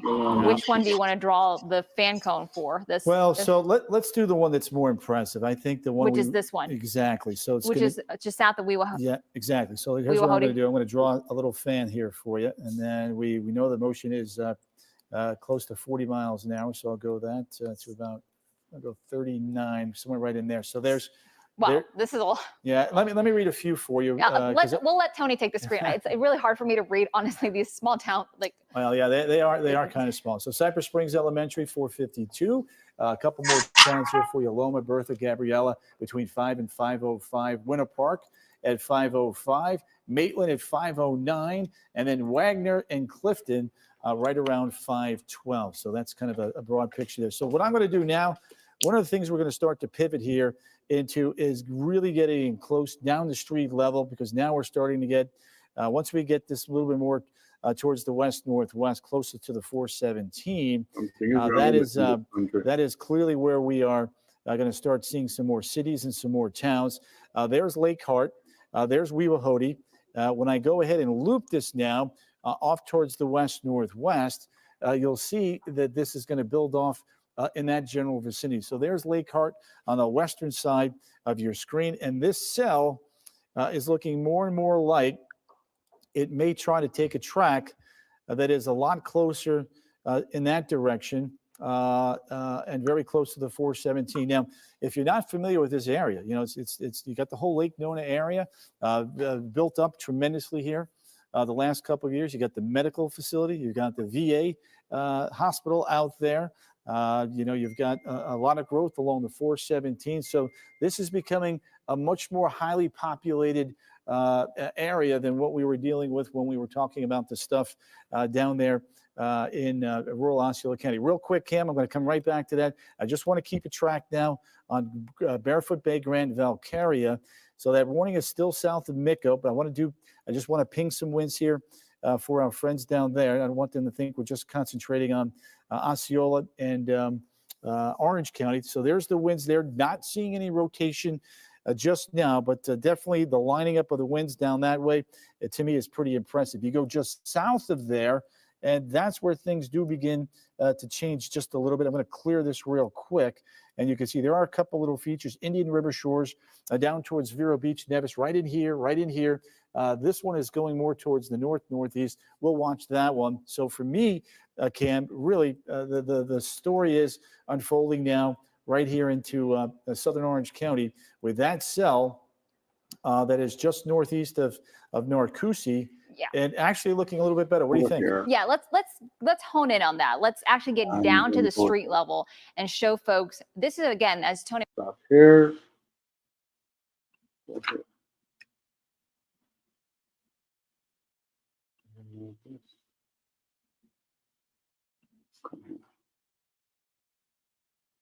Good evening, everyone. I just want to tell you all thanks for watching the program. I'm going to break away from this live feed. It's a possibility that I may come back on, but I'm going to break away from this live feed and just give the equipment here a little rest for the time being, because I am being told, it came into my phone, that where I am, there is tornado warning. So I'm going to come off the live feed now and tell you all thanks for coming on.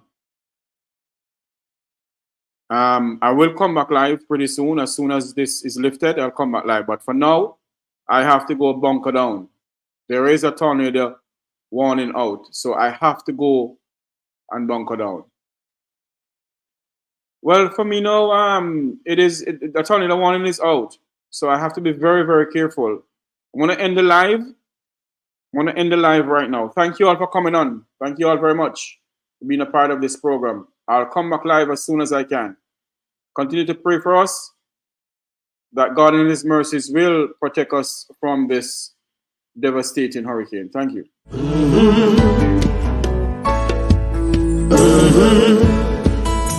When the game gets rough and this life just seems so tough, make we talk, my people, make we talk. When this town becomes